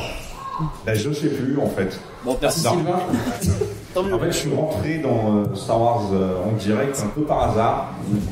C'était un des Star Days, donc c'était des petits événements sur Paris organisés par des boutiques. Les différents copains qui étaient là, qui participaient au podcast, m'ont interviewé, voulaient savoir si je voulais pas dire pourquoi j'étais là, comment j'aimais Star Wars, tout ça. Et puis, au fur et à mesure, je me suis mis à venir régulièrement, et un peu comme Seb, c'était pour moi aussi quasiment le seul moyen que j'avais de partager ma passion avec d'autres. Parce que dans le coin de la France où j'habite, qui est un fond du 93, Star Wars, c'est pas vraiment leur passion. Ils ont plein d'autres passions, mais pas celle-là. Et c'est vrai que dans la communauté Star Wars, dans les podcasts, dans les différents sites auxquels je participais, moi j'étais sur Cyclan, Nighting Web, on les aimait pas à l'époque. Alors, vous voyez, la blague, c'est que maintenant Sébastien et moi on est super potes, et on a plein de points communs, mais à l'époque c'était pour l'épisode 1 en 3D au Rex. Ouais. J'ai dit dans un Star Wars en direct, j'ai déclenché la guerre entre les deux sites, que la soirée était totalement foireuse, parce que le gars qui présentait arrêtait pas de nous saouler avec les mêmes formules, Star Wars en direct, Star Wars épisode 1 en 3D présenté par Énergie, machin. Il répétait ça en boucle, et en fait le mec c'était lui qui le répétait. Non, c'est pas ça. Non. Tu avais dit que j'avais un nom de site pourri, un pseudo pourri, et du coup j'étais en mode il me connaît pas et tout, c'est qui ce mec qui se permet de me juger et tout. Puis en fait on est devenus potes en deux quoi. Mais c'est une bonne histoire, parce que hélas il y a des ça montre qu'en fait dès qu'on se voit en réel, tout de suite les tensions elles diminuent, parce que depuis ce fameux épisode 8 de Star Wars, j'ai l'impression alors c'est pas le débat de savoir on aime pas, c'est juste que j'ai l'impression depuis ce film-là, sur les réseaux sociaux, on a perdu le dialogue. Les réseaux sociaux qui sont censés nous permettre de mieux communiquer, là ça a permis de mieux nous foutre à la gueule les uns sur les autres souvent. Et c'est pas rare de voir des débats qui partent vraiment en fight, où ça part vraiment en insultes, c'est sévère et tout. Mais alors, je vais pas dire c'est qu'un film, non, Star Wars ce n'est pas qu'un film, on est tous d'accord là-dessus. Mais calmez-vous, quoi, c'est un hobby. Star Wars c'est censé être notre bulle de bien-être, de détente. C'est pas censé être là pour se foutre sur la gueule, quoi. Donc allons tous nous voir en vrai et puis faisons-nous des câlins. Ouais, alors, il y a une question quand même. Est-ce que c'est lié à l'évolution de Star Wars ou est-ce que c'est lié aux réseaux sociaux? Non, parce que le réveil de la... Non, je ne parle pas de réveil de la force, mais je sais plus comment il s'appelle. Les Derniers Jedi, c'est pas le premier film qui divise autant des fans sur une saga X ou Y. C'est, je pense aussi, hélas, notre manière de communiquer entre nous et l'avènement des réseaux sociaux qui fait que, tu vois, à l'époque des forums dans les années 2000, en fait, tu fais la démarche de t'inscrire sur un site, de créer un compte, et quand tu vas sur un forum, Kajaja t'a fait cette démarche, c'est que t'as envie de parler plus posément avec des arguments, tandis que sur Facebook, tu fais pas la démarche d'aller vers un article de Star Wars, des choses comme ça, sachant que la moitié des articles sur Star Wars qui viennent pas de sites tenus par des fans, c'est souvent du putaclic, alors Melty, High-Tech et compagnie oubliés, hein, c'est vraiment des bêtises qui arrivent. On a même fait, c'est des mois, un épisode là-dessus pour vous dire que ce site-là, c'est vraiment tout pourri. Voilà. Faut pas y aller, ça sert à rien. Si vous vous informez sur Star Wars, informez-vous sur les sites qui font des conférences ici, hein, et pas ailleurs, du moins pour les sites français.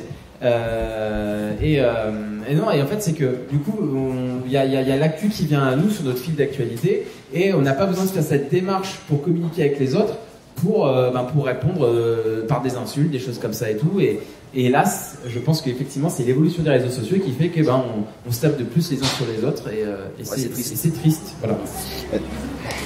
Est-ce que je peux poser une question? Ça n'a rien à voir, mais je peux poser une question au Mandalorian.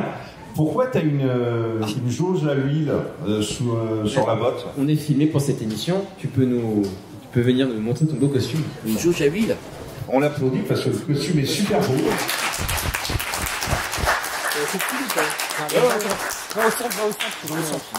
Sinon, on va pas te voir. Et justement, qu'est-ce qui t'a... Alors, parce que c'est une émission participative, n'hésitez pas à prendre la parole en levant la main surtout.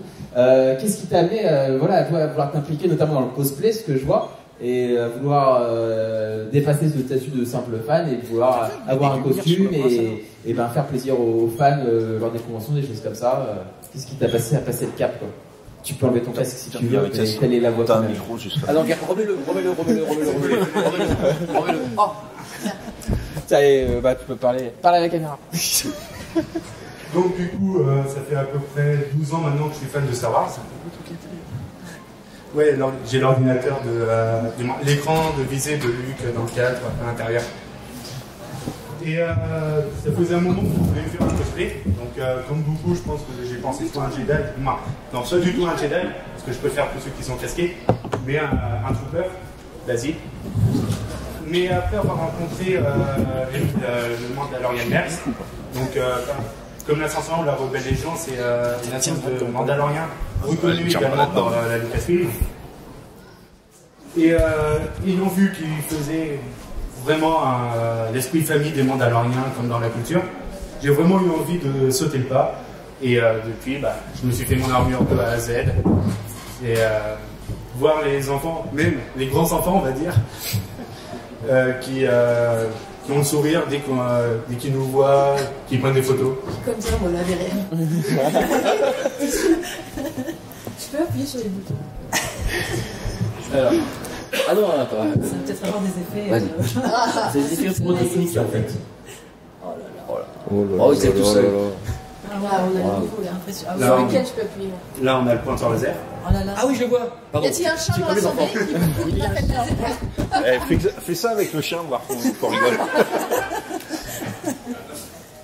Là, du coup, on va avoir mon lanceur de DAF. Ouais. Donc, deux explosifs et normalement 4 empoisonnés. Waouh. Donc là, C'est des vrais? On est 6, on est bon. non. C'est des vrais. Ça marche, il y a des trucs, il y a les projectiles partent ou pas? Non. Oh, dommage. Alors, pour une validation, on n'a pas le droit de faire des trucs qui partent toutes seules. Oh, ils sont chiants avec leur règle. Cahier des charges. Ouais. Voilà. Typiquement. C'est magnifique, magnifique. Merci.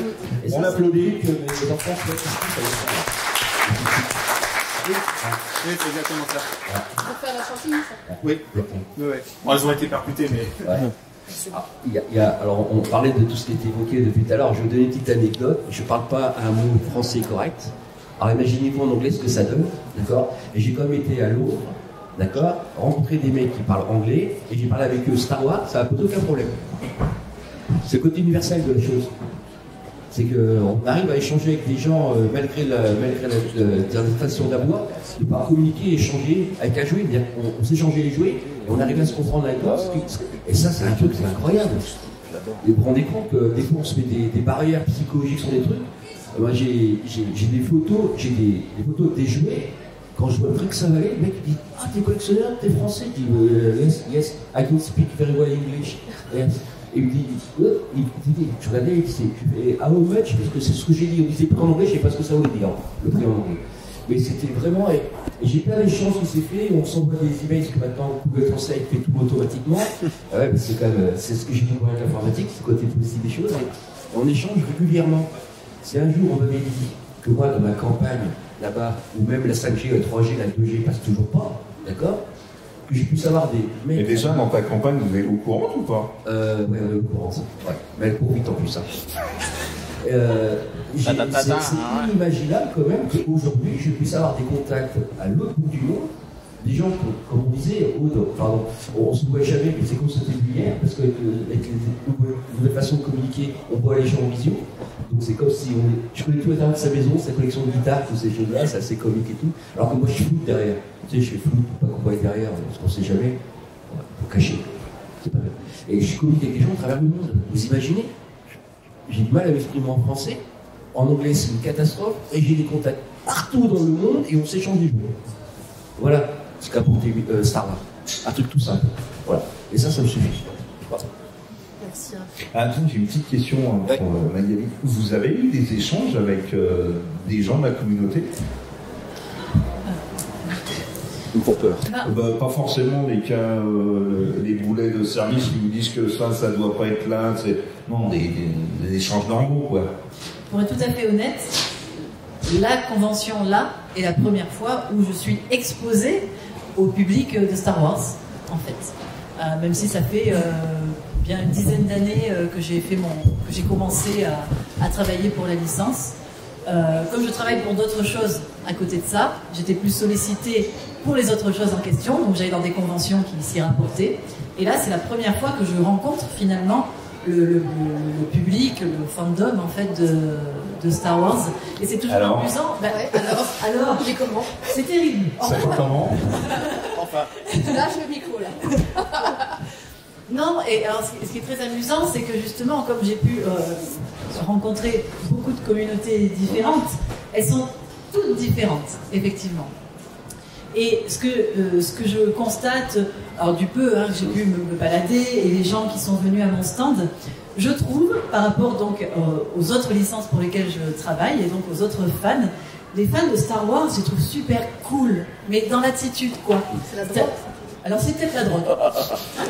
Les bâtons de la mort. Peut-être. L'alcool n'est pas cher ici. Le Blue Milk, ça doit être ça, oui, je pense. Et oui, on sent une communauté alors qui est beaucoup dans... On voit beaucoup de gens en groupe, plus que de gens isolés, alors que je vois plus de gens individuels dans d'autres licences pour lesquelles je travaille. Là, on sent que c'est des groupes d'amis qui en profitent pour se retrouver, ce qui va finalement dans la droite ligne de tout ce que vous disiez. Et je trouve au niveau de l'attitude, alors je sais pas, c'est peut-être le cas, peut-être que dans un Comic-Con, c'est pas la même chose, mais là, les gens sont très tendus. Alors, ce que j'adore, ce qui m'interpelle beaucoup de cosplay, et des cosplays de haute voltige, c'est-à-dire qu'on se balade 2 minutes dans les allées, on voit des choses absolument hallucinantes, où on sent vraiment, ça ne s'obtient pas sans un investissement et vraiment une envie qui est vraiment, c'est là qu'on pressent tout l'amour pour Star Wars et tout la passion des fans, et je trouve ça absolument génial parce que alors c'est un spectacle incroyable. Là on regarde, là on a un Mandalorien incroyable, il y en a qui passent là où qu'on regarde, c'est fou, et c'est surtout c'est la il y a un trooper dans la 501 là, il y en a un autre, il y a un arc trooper derrière, j'arrête pas de les suivre, j'en vois un. Et je suis contente de voir que c'est que c'était peut-être aussi comment dire, une idée reçue de ma part que de penser qu'il fallait vraiment aller aux États-Unis pour rencontrer une communauté très active de Star Wars. J'en avais un peu, je sais pas, c'était vraiment un a priori où je me disais, mais est-ce qu'en France, qu'est-ce que ça donne en France quand il y a une convention Star Wars? Est-ce que les gens se déplacent? Quel type de public? Alors que non, là on voit vraiment qu'on a affaire à un public de gens qui sont à fond, très intéressés, très investis. Voilà, et ça c'est vraiment, je suis ravie parce que je suis venue ici à QC sans savoir où j'allais. Et parce que c'est, alors que la convention existe depuis très longtemps aussi. Et franchement, je suis assez époustouflée. Alors, je vais compris parce que malheureusement ou heureusement, ça fait 20 ans que je fais des conventions de Star Trek, de Game of Thrones, toutes ces choses-là. Je suis passionné, je suis passionné de rencontrer des gens qui expliquent leur passion. Tu sais, c'est particulier. Honnêtement, j'ai fait des conventions en Allemagne, j'ai fait des conventions aux Pays-Bas, aux États-Unis, pas aux États-Unis, en Angleterre, partout en Europe. Tu sais, particulier. Avoir un hall comme ça ouvert, les gens passent, c'est comme ça. Dans les autres, par exemple, moi j'ai fait du Star Trek, t'as pas intérêt à bouger. Voilà. C'est des gens qui sont passionnés différemment, mais l'approche est complètement différente. Et je veux dire que, tu sais, c'est. En fait, il y a pas de. Comment dire. N'importe quoi. Que tu sois Star Wars, que tu sois Star Trek, que tu sois cosplay ou autre chose, tout le monde est OK. Voilà. Dans certains pays, il n'y a pas intérêt à ce qu'on mélange deux produits différents. C'est interdit. C'est même pas dans le gratin, c'est même pas une pensée. À Paris, c'est différent. Paris, c'est l'usine, il fait de la rentabilité, l'espace à location coûte très cher, les acteurs coûtent très cher à héberger, c'est difficile. Tu t'en veux pour ton argent, c'est-à-dire quand tu prends Paris, tu prends un hôtel 150 € la nuit, tu fais 15 heures de queue pour signer avec lui. Il n'est pas envie de signer, il ça comme ça, quoi. Là, QC, c'est différent. Là, QC, les acteurs se laissent photographier. C'est impossible et inimaginable dans une convention partout où vous allez. Ah. Pardon. Ça, c'est que depuis quelques années, parce que même dans le monde entier, aux États-Unis, par exemple, les célébrations en 2012, enfin jusqu'en 2015, tu pouvais prendre une photo avec l'acteur, que tu prennes une dédicace ou pas, c'était gratuit et tout. Maintenant, la photo, elle est à part, elle est payante et tout, mais ça, c'est le marché qui a évolué du mauvais côté, hélas. Alors qu'à QC, maintenant, c'est vraiment l'autographe, il est fixé à 20 €, alors que là, vous avez par exemple, vous avez 6 personnes qui est à 20 €. En convention, dans d'autres conventions, il est à minimum 40. Donc là, foncez si vous ne l'avez pas fait, si vous êtes sur des dédicaces. Oui, bah moi aussi. Les 15 € sont pour les 3. Mais voilà, QC, on plafonne les prix et ça permet au grand public aussi d'accéder à des choses qui sont plus destinées aux collectionneurs. Et c'est une très bonne chose. Il n'y a que dans cette convention dans le monde où je retrouve ça. Pour vous dire, avoir une dédicace de Sachez-moi Demoiselle, c'est impossible autre part.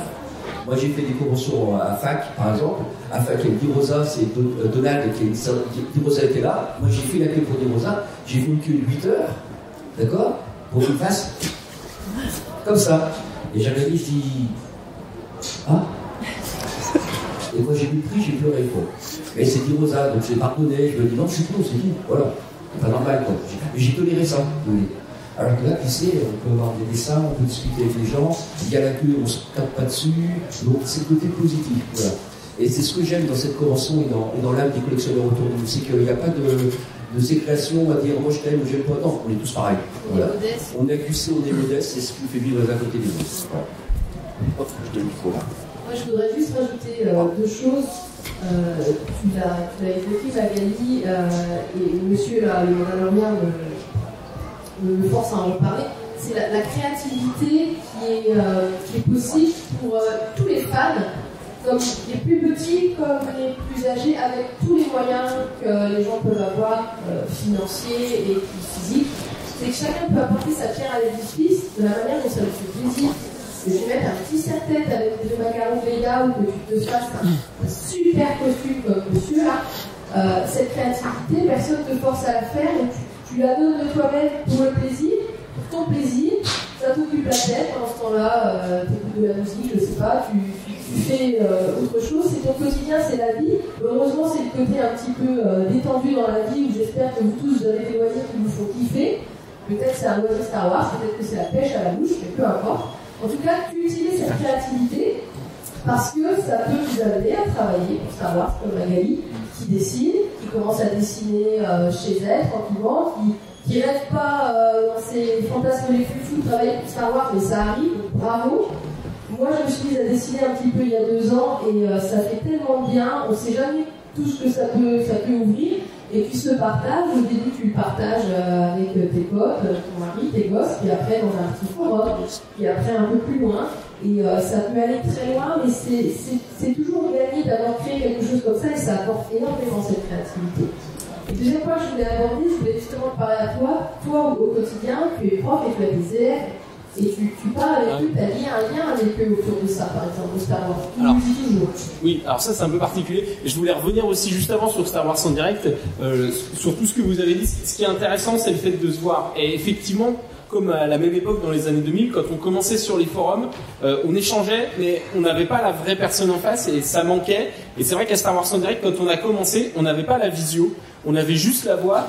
Mais juste à la voix, on se reconnaît. Et pour l'anecdote, j'ai le souvenir, et moi surtout sur Dijon, j'ai rencontré personne qui était fan de Star Wars. Le plus proche, c'est Raphaël, quoi. Mais faut faire des bornes, quoi. Hein. Et sinon, des vrais fans, on n'en retrouve pas. Donc autant vous sur Paris, vous vous retrouvez facilement. Donc ça, c'est plutôt sympa. Mais nous, dans la province, on est coincés, quoi, en fait. Les régions. Ouais, c'est ça. Dans les régions. Dans les régions où, quand il y a une boutique, toi, t'allais dans les boutiques vers Mâcon, je me rappelle. Ah, puis j'ai monté ma boutique, moi. Puis t'as monté ta boutique. 98. Ça t'a permis de rencontrer des gens de 98, forcément. Ouais. Et donc ça, c'était sympa. Et j'ai le souvenir, même au niveau de la voix, dans un ciné, pendant les bandes annonces, je parlais avec un mec, et à côté, il y a un mec qui me tape dans le dos, qui me dit, ah, t'es Thomas? Et je me retourne, je savais pas qui c'était, et de me dire t'es Thomas de Star Wars en direct. Et là je me suis dit bah ouais, lui il a reconnu ma voix, il me dit j'ai reconnu à la voix. Et donc c'est assez rigolo, ça veut dire que le gars certainement nous écoutait pas mal, et ça il a matché. Et donc c'était assez sympa parce que c'est la possibilité de rencontrer, et lui il était certainement aussi fan que moi. Mais voilà, je me dis, voilà, on aurait peut-être dû se dire, on va se boire une bière, j'ai pas matché sur le coup, quoi. Là, oui, ou le jus de pomme. Non, du Gramini. Ouais, voilà, du Gramini. Et je te remercie de ta question, Aude. Elle est sympa, mais par contre, c'est vrai que moi, mes étudiants, je leur dis pas que je fais Star Wars en direct. Pour quelle raison? Je les vois bien, en plus, donc moi je suis on va dire, c'est une formation où ils sont tous des gros geeks, et potentiellement, ils peuvent me croiser, mais ils sont très très informatique, et j'aurais peur qu'en fait ils me voient d'une autre manière, et donc ça je leur raconte pas. Peut-être qu'un jour ça se fera, on verra. Mais c'est très rigolo, et par contre ils savent que je suis fan de Star Wars, et c'est pas rare qu'ils me fassent des vannes en cours là-dessus, des trucs sur Star Trek, etc. Voilà. Et en anecdote marrante qu'on a eu, une fois ils se sont pointés pour Halloween, ils ont tous frappé à la porte. Et évidemment, donc j'étais déguisé en Sham Syndulla, mais Sham Syndulla du pauvre. Hein. Je méritais pas d'être accusé, même si on est très tolérant accusé. Et les gars donc m'ont dit, monsieur, vous êtes déguisé en quoi, etc. J'ai dit, à vous de chercher. Et une fois, je suis revenu dans un amphi, et tout l'amphi était mort de rire. On a une photo, je leur refilerai la photo. Tout l'amphi était mort de rire, et ça a duré 5 minutes. J'ai dit, mais qu'est-ce qui se passe? Et quand je me suis retourné, il y avait marqué Sham Syndulla en gros sur le tableau, et j'avais pas vu, et j'avais commencé mon cours là-dessus. Donc voilà, l'info avait circulé, et ça crée du feeling, et ça fait pas mal de vannes pendant les cours, et ça c'est cool parce qu'on en rigole, et c'est des vannes qui sont bienveillantes, quoi, parce qu'ils se foutent de la gueule des fans de Star Wars. Sur mon Touran, j'ai quelques autocollants, ils m'ont repéré tout de suite, donc ils se foutent de ma gueule, mais c'est très bienveillant, et du coup c'est très sympa. Les collègues aussi font pareil, quoi. Mais je pousse pas le délire jusque là parce que je sais qu'après je vais passer en mode dîner de con, donc j'en rigole, mais je vais pas plus loin. Je garde ces moments-là pour vous, quoi. Pourquoi tu me passes le micro? Je sais pas, t'avais un truc à dire alors. Non, allez, vas-y. Non, bah après, moi juste reparler du fait de se voir tous ensemble en vrai, c'est que pour nous c'est le cas, tu te rends compte que même s'il y a certains qui pensent le contraire parce qu'ils font partie d'une asso de X ou Y, je citerai pas de nom, en fait on est tous sur un même pied égalité, quoi. C'est pas parce qu'on est plus ou moins impliqué dans une association, qu'on fait un podcast, qu'on écrit des articles et tout, que notre avis il est plus important que celui d'un autre fan qu'on rencontre comme ça en convention et tout. Le plus important c'est d'échanger, quoi. Et donc, un truc aussi qui est sympa, donc Aude, c'est la première fois qu'on se voit, mais avec les autres, ça fait un paquet de fois qu'on commence à se revoir maintenant. On a même dormi ensemble, toi, je me rappelle. D'ailleurs, ta femme est au courant, en fait, tu l'as vu ou... Ouais, mais alors, je me suis récemment fait opérer du nez pour ne plus ronfler, Sylvain. Bah, ça, c'est parce que ta femme qui t'a demandé. Ouais, elle m'a demandé. Ouais, Sylvain aussi a demandé, mais il m'a juste... Vas-y. Alors, moi, c'était pas les ronflements. Le problème, c'est que tu prends toute la place dans le lit, en fait. Vous avez toute ma compassion, parce que qu'est-ce qui bouge dans le lit? Oh là là, c'est une horreur. Voilà, il sait pas comment dire qu'il était content, donc il le dit comme ça. Voilà. C'est sa façon à lui de. Donc, ce qui est très sympa justement, c'est de se revoir. Et donc du coup, ça fait aussi l'envie de revenir là. Et après, moi, il y a une question aussi que j'aimerais soulever. Parce que finalement, on l'a dit, donc on dit voilà, pour nos conjoints c'est pesant, etc. Mais je vois par exemple, t'es venu avec ta famille également, qui joue le jeu. Avec Obi-Wan qui nous dit directement, n'est-ce pas? C'est remarquable. Et c'est aussi, je trouve, donc on parlait de quel est le thème d'aujourd'hui, c'est quelle est la place de Star Wars dans vos vies, et on aimerait bien vous entendre là-dessus. Il y a aussi un aspect qui est très intéressant dans Star Wars, c'est l'aspect partage en famille. Et moi, c'est quelque chose qui est important pour moi. Je sais que par exemple, quand on va voir un film, la première fois que je le vois, que ce soit un épisode ou que ce soit un film, j'aime bien qu'on aille le voir en famille. Donc moi, les miens, ils sont là. Mais c'est quelque chose d'important. Et j'imagine qu'on est plusieurs à peut-être le vivre comme ça. En fait, pendant un temps, il y a toi, tu attends quand c'est un épisode de série sort et tout, tu vas pas attendre le jour J. Nous, on regarde tous le jour J. Ouais, et toi, tu vas attendre jusqu'à 3 jours pour pouvoir le partager en famille. Le fou, nous, on est tous au taquet. C'est beau. Le jour où il l'a vu, nous, ça fait 18 fois qu'on le voit. Mais moi, pour te dire, il y a ma femme des fois qui me dit pareil sur les épisodes de série, qui me dit le soir tu m'attends. Je n'attends pas le soir, je le regarde sur le matin, je le regarde. Oui, mais tu lui as dit oui. Et après, je fais genre, on va le voir ce soir ensemble sur la télé, y a pas de problème. Et des fois, je surjoue les réactions en mode, oh là là, quelle surprise et tout. Alors, moi, je le savais. Faut pas qu'elle écoute cette émission, bien sûr. Donc, et alors par contre c'est très frustrant parce que moi je peux plus vraiment. Avant quand ça sortait le vendredi soir c'était parfait, le samedi j'étais là pour le Mandalorian. Maintenant ça sort le mercredi, je peux plus vraiment faire les Star Wars séries. Alors moi je reprends le truc parce que je suis le plus marié aussi. Je suis marié plusieurs fois dans ma vie. Moi c'est différent, c'est que Star Wars rentre pas dans le trou de privé. Ça veut dire qu'on a fait des barrières. C'est mon univers, d'accord. Alors j'ai toujours espéré qu'un jour mes enfants reprendraient mes collections, ils en ont strictement rien à faire. Voilà. J'ai un gamin de 22 ans qui est fou de jeux vidéo, et quand je lui parle de ça, il fait papa, je travaille pour la licence de Lucas, je dis parce que je fais, donc je les ai comme ça, et comme ça. C'est vrai? Voilà. Oui. Je ne sais pas ce qu'il fait. Il y a confidentialité, on dit contrat de travail, il me dit, je ne dis même pas pour qui je travaille, si tu savais, tu aurais des boules, donc je sais pour qui c'est, et il n'a rien de dire. C'est mon fils pourtant. Voilà. Et ta bataille. Ouais, sa bataille dure. Et tout ça pour dire qu'on a su faire, dans notre famille, faire la part des choses en fait. Parce qu'en fait, c'est vachement envahissant que les sons qu'on s'en rende compte de façon maladroite aussi. Maladroite, ça veut dire laisser traîner un truc qui ne devrait pas traîner, un blister, voilà. Et c'est vrai que quand c'est pas ta culture, que c'est pas ton univers, ça peut déranger d'avoir un blister sur ta table quand tu reçois quelqu'un qui a un blister, on dit oh, un jeu pour un gamin. Il y a un connard et ça vaut 4000 balles et tout. Qu'est-ce que c'est? Oh, ça vaut 4000 balles ça? Ah bah t'es riche? Non, je suis pas riche. J'ai acheté 4000 balles parce que j'ai de l'argent de côté, je suis privé et tout. Et les enfants partent en vacances, je mange pas des patates tout le midi. Je dis 4000, c'est pour une estimation pour me rendre un peu bourgeois, quoi. Mais voilà, mais les gens, il faut faire attention dans la façon dont on approche les gens. C'est pour ça que je fais vraiment la part des choses. Parce que les gens, quand ils viennent chez moi, la première chose, c'est pas savoir comment jouer, c'est toi qui a coûté le plus cher. Alors j'en sors toujours un truc en Playmobil, je dis ça m'a coûté 8 000 euros. Waouh! Voilà. C'est pour dire que la leçon dans la collection est différente et que je suis bien à la part des choses dans la vie privée, la vie professionnelle et dans la vie, que ce soit dans d'autres vies. Là, je parle Star Wars, ma femme n'est pas là, elle ne va surtout pas venir, mes enfants ils sont tous venus qu'une fois. Non, puis ils font un vide-grenier avec tes R2D2 en ce moment. Et ça, on les a vus une fois, hein, c'est vrai. Ils faisaient tous la gueule. Ils sont tous venus une fois, ils ont tous fait la gueule.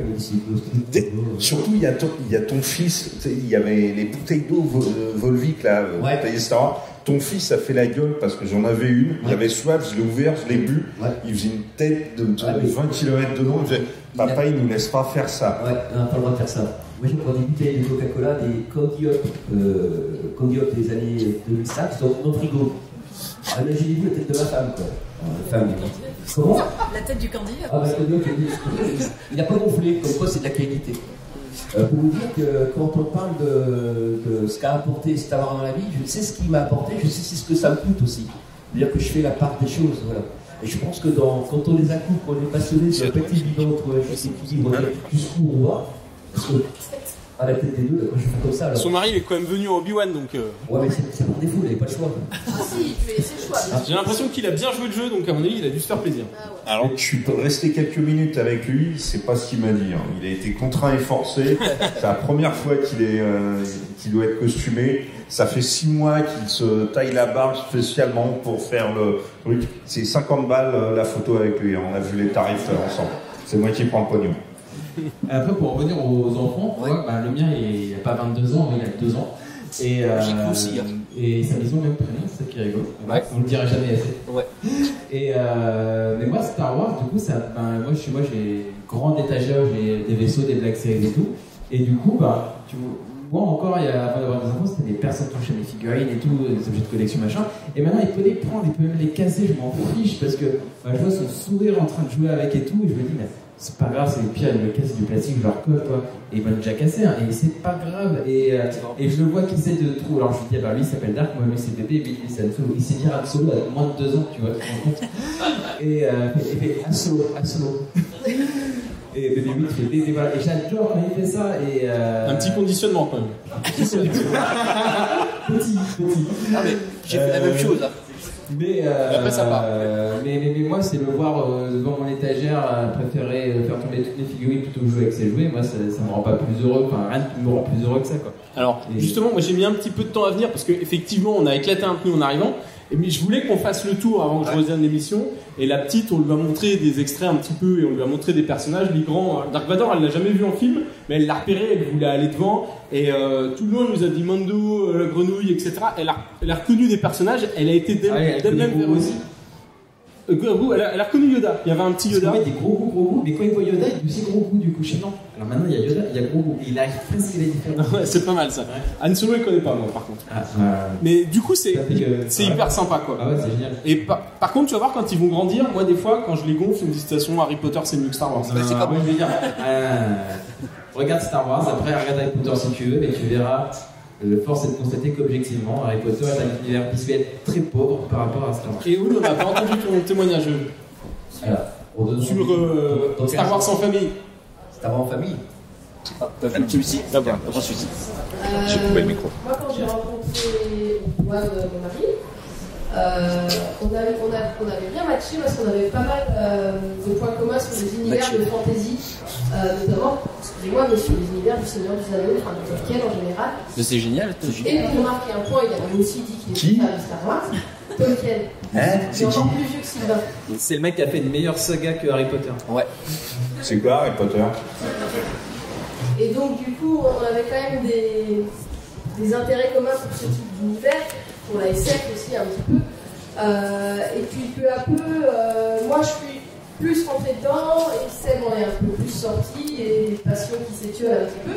Par contre, une fois que mon fils en me dit, c'est sûr que la transmission, elle s'est faite d'elle-même, comme n'importe quelle transmission en tant que parent. En fait, tu apprends à marcher, à parler, à écrire. Tu apprends ce que tu sais, ce qui te fait plaisir au quotidien, et il y a pas mal de valeurs aussi dans cette saga, qu'il y a aussi dans pas mal de sagas, mais des valeurs familiales, des valeurs de travail, de courage, d'humilité. Je vais juste terminer sur les valeurs, hein, à l'école, généralement, c'est vrai que la parentalité dans Star Wars, on voit des très bons pères, Dark Vador. On a des modèles qui complètent vachement du coup. C'est vrai que. Quand toi t'as lancé juste un petit chausson sur ton gamin, tu dis bon, ça va, t'aurais pu lui couper la main, c'est pas grave. Voilà. Mais du coup, la transmission et le plaisir ensemble, ça je le fais maintenant avec Andy. On s'est notamment tapé entièrement les Clonoirs et Rebels, tous les deux. J'ai pas regardé de mon côté, il a pas regardé de son côté. On se les a fait ensemble plus tard, après la sortie officielle. Et ça, c'est notre petit truc à nous, et ça, c'est toujours un plaisir. Hein? Ouais. Oui, maman. Dis oui, sinon tu manges pas et tu dors dehors ce soir.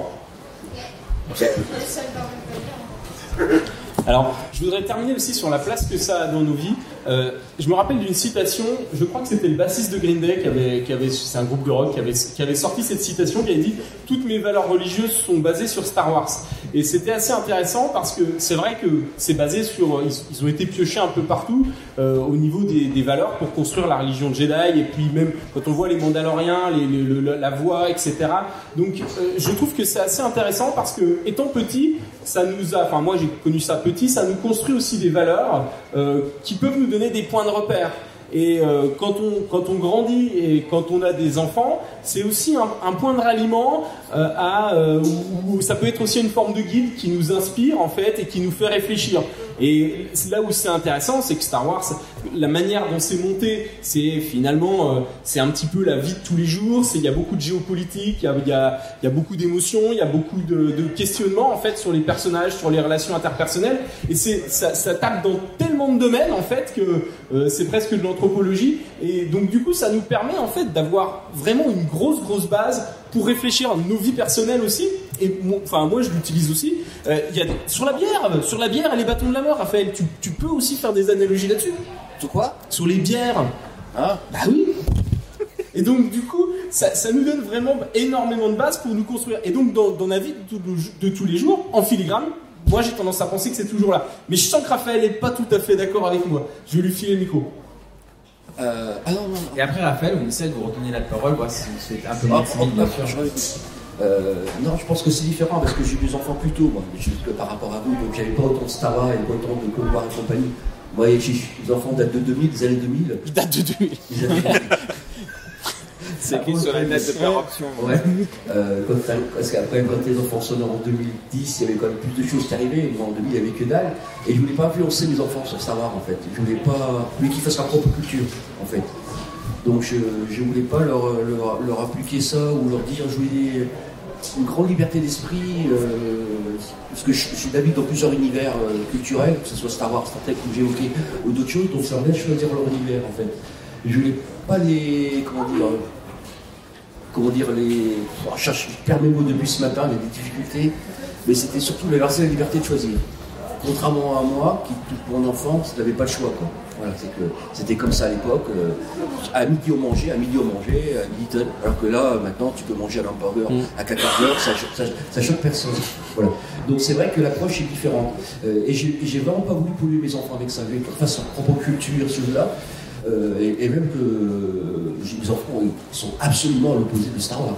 Ouais, mais tu vois, moi ce que je me demande avec mon petit, c'est que à la fois faut l'inciter un peu, faut lui faire des inceptions, faut lui dire regarde c'est bien, mais à la fois faut pas trop le saouler non plus parce qu'après il va plus vouloir aimer. Donc c'est ce juste milieu qu'il faut trouver. Moi je fais des nuits blanches à me dire par quel film il va commencer à...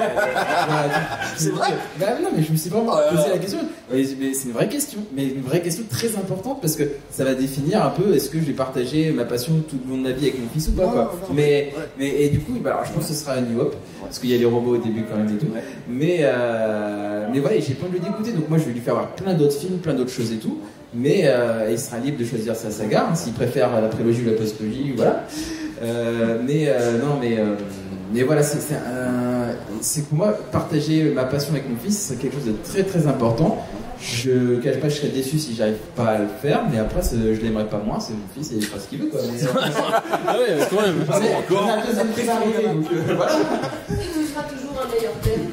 Oui, et voilà, mais voilà, c'est vrai que c'est un juste milieu à trouver et voilà.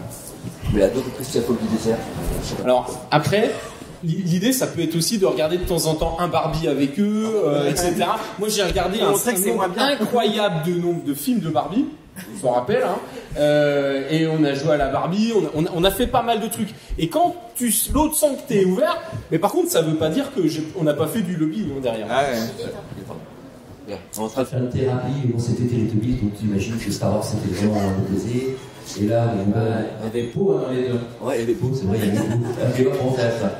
Télétobies, et puis là, maintenant, c'est je sais plus quelle série, non mais je pense qu'il faut laisser la liberté à vos enfants de faire ce qu'ils ont envie de faire. Non mais sinon, on va jouer les intégristes, puis on leur paiera un psy à 18 ans pour voir s'ils s'en sont remis, quoi. Ouais, soit déjà pour payer un programme, ça coûte trop la tête. Alors, on a assez raconté de bêtises, on va un peu vous écouter avec plaisir, et comme personne va parler, on va combler. Qu'est-ce que vous a apporté Star Wars au quotidien?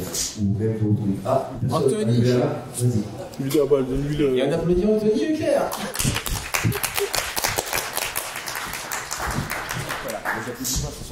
Bonjour, donc Anthony, je fais partie avec... Mets-toi là.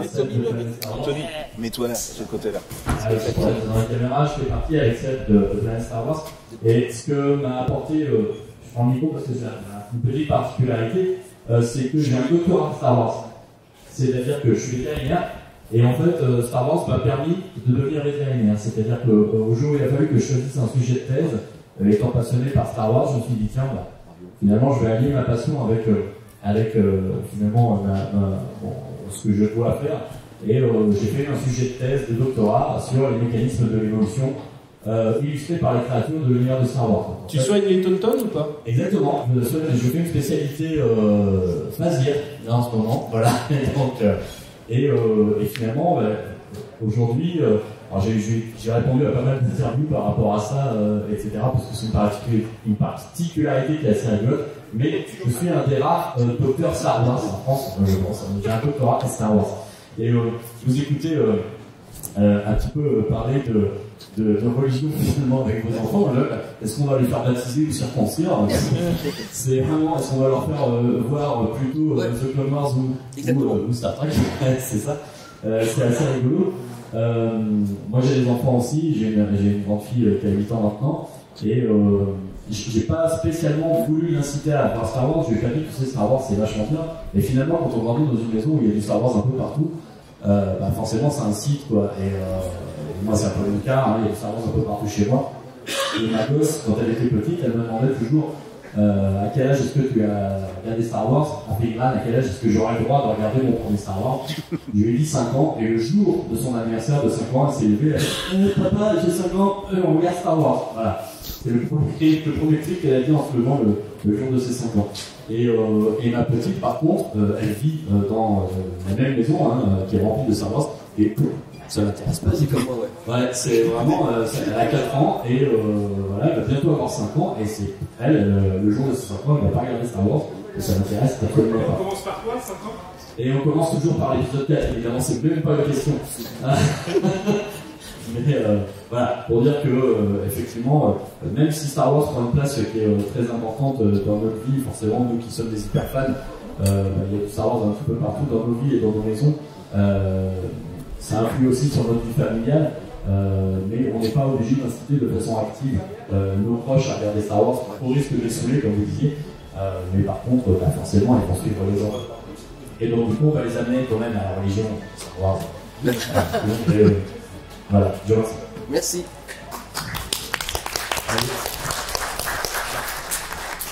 Pareil, quand j'ai vu le maîtrise, j'ai dû savoir dans ma maîtrise, ça fait rire pour moi.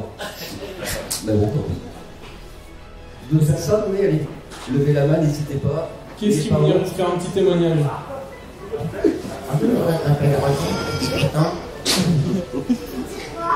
Ce que tu veux. Ce que tu veux, même. Allez. Tu connais un coiffeur? Tu sais faire Chewbacca ou pas? Tu sais faire Chewbacca? Là, c'est des questions pièges, faut pas répondre. Et un robot, sinon tu fais un robot. C'est vachement bien. Ouais. Bon bah écoutez, si on a fait le tour, on va vous libérer, hein. C'est la fin de la classe. On va finir, vous laisser profiter des 10 dernières minutes de convention avant la fermeture. Et puis merci de nous écouter dire un peu tout n'importe quoi. Ça n'a pas été très... on est passé du coq à l'âne assez souvent, mais c'était plaisant, voilà. Puis on vous donne rendez-vous l'année prochaine. Oui, la semaine prochaine, peut-être pas. Si, bien sûr, il y aura forcément une émission la semaine prochaine, mais l'année prochaine pour une conférence toujours aussi bien préparée. Voilà. Ouais, c'est notre marque de fabrique, ça, la préparation. Merci beaucoup.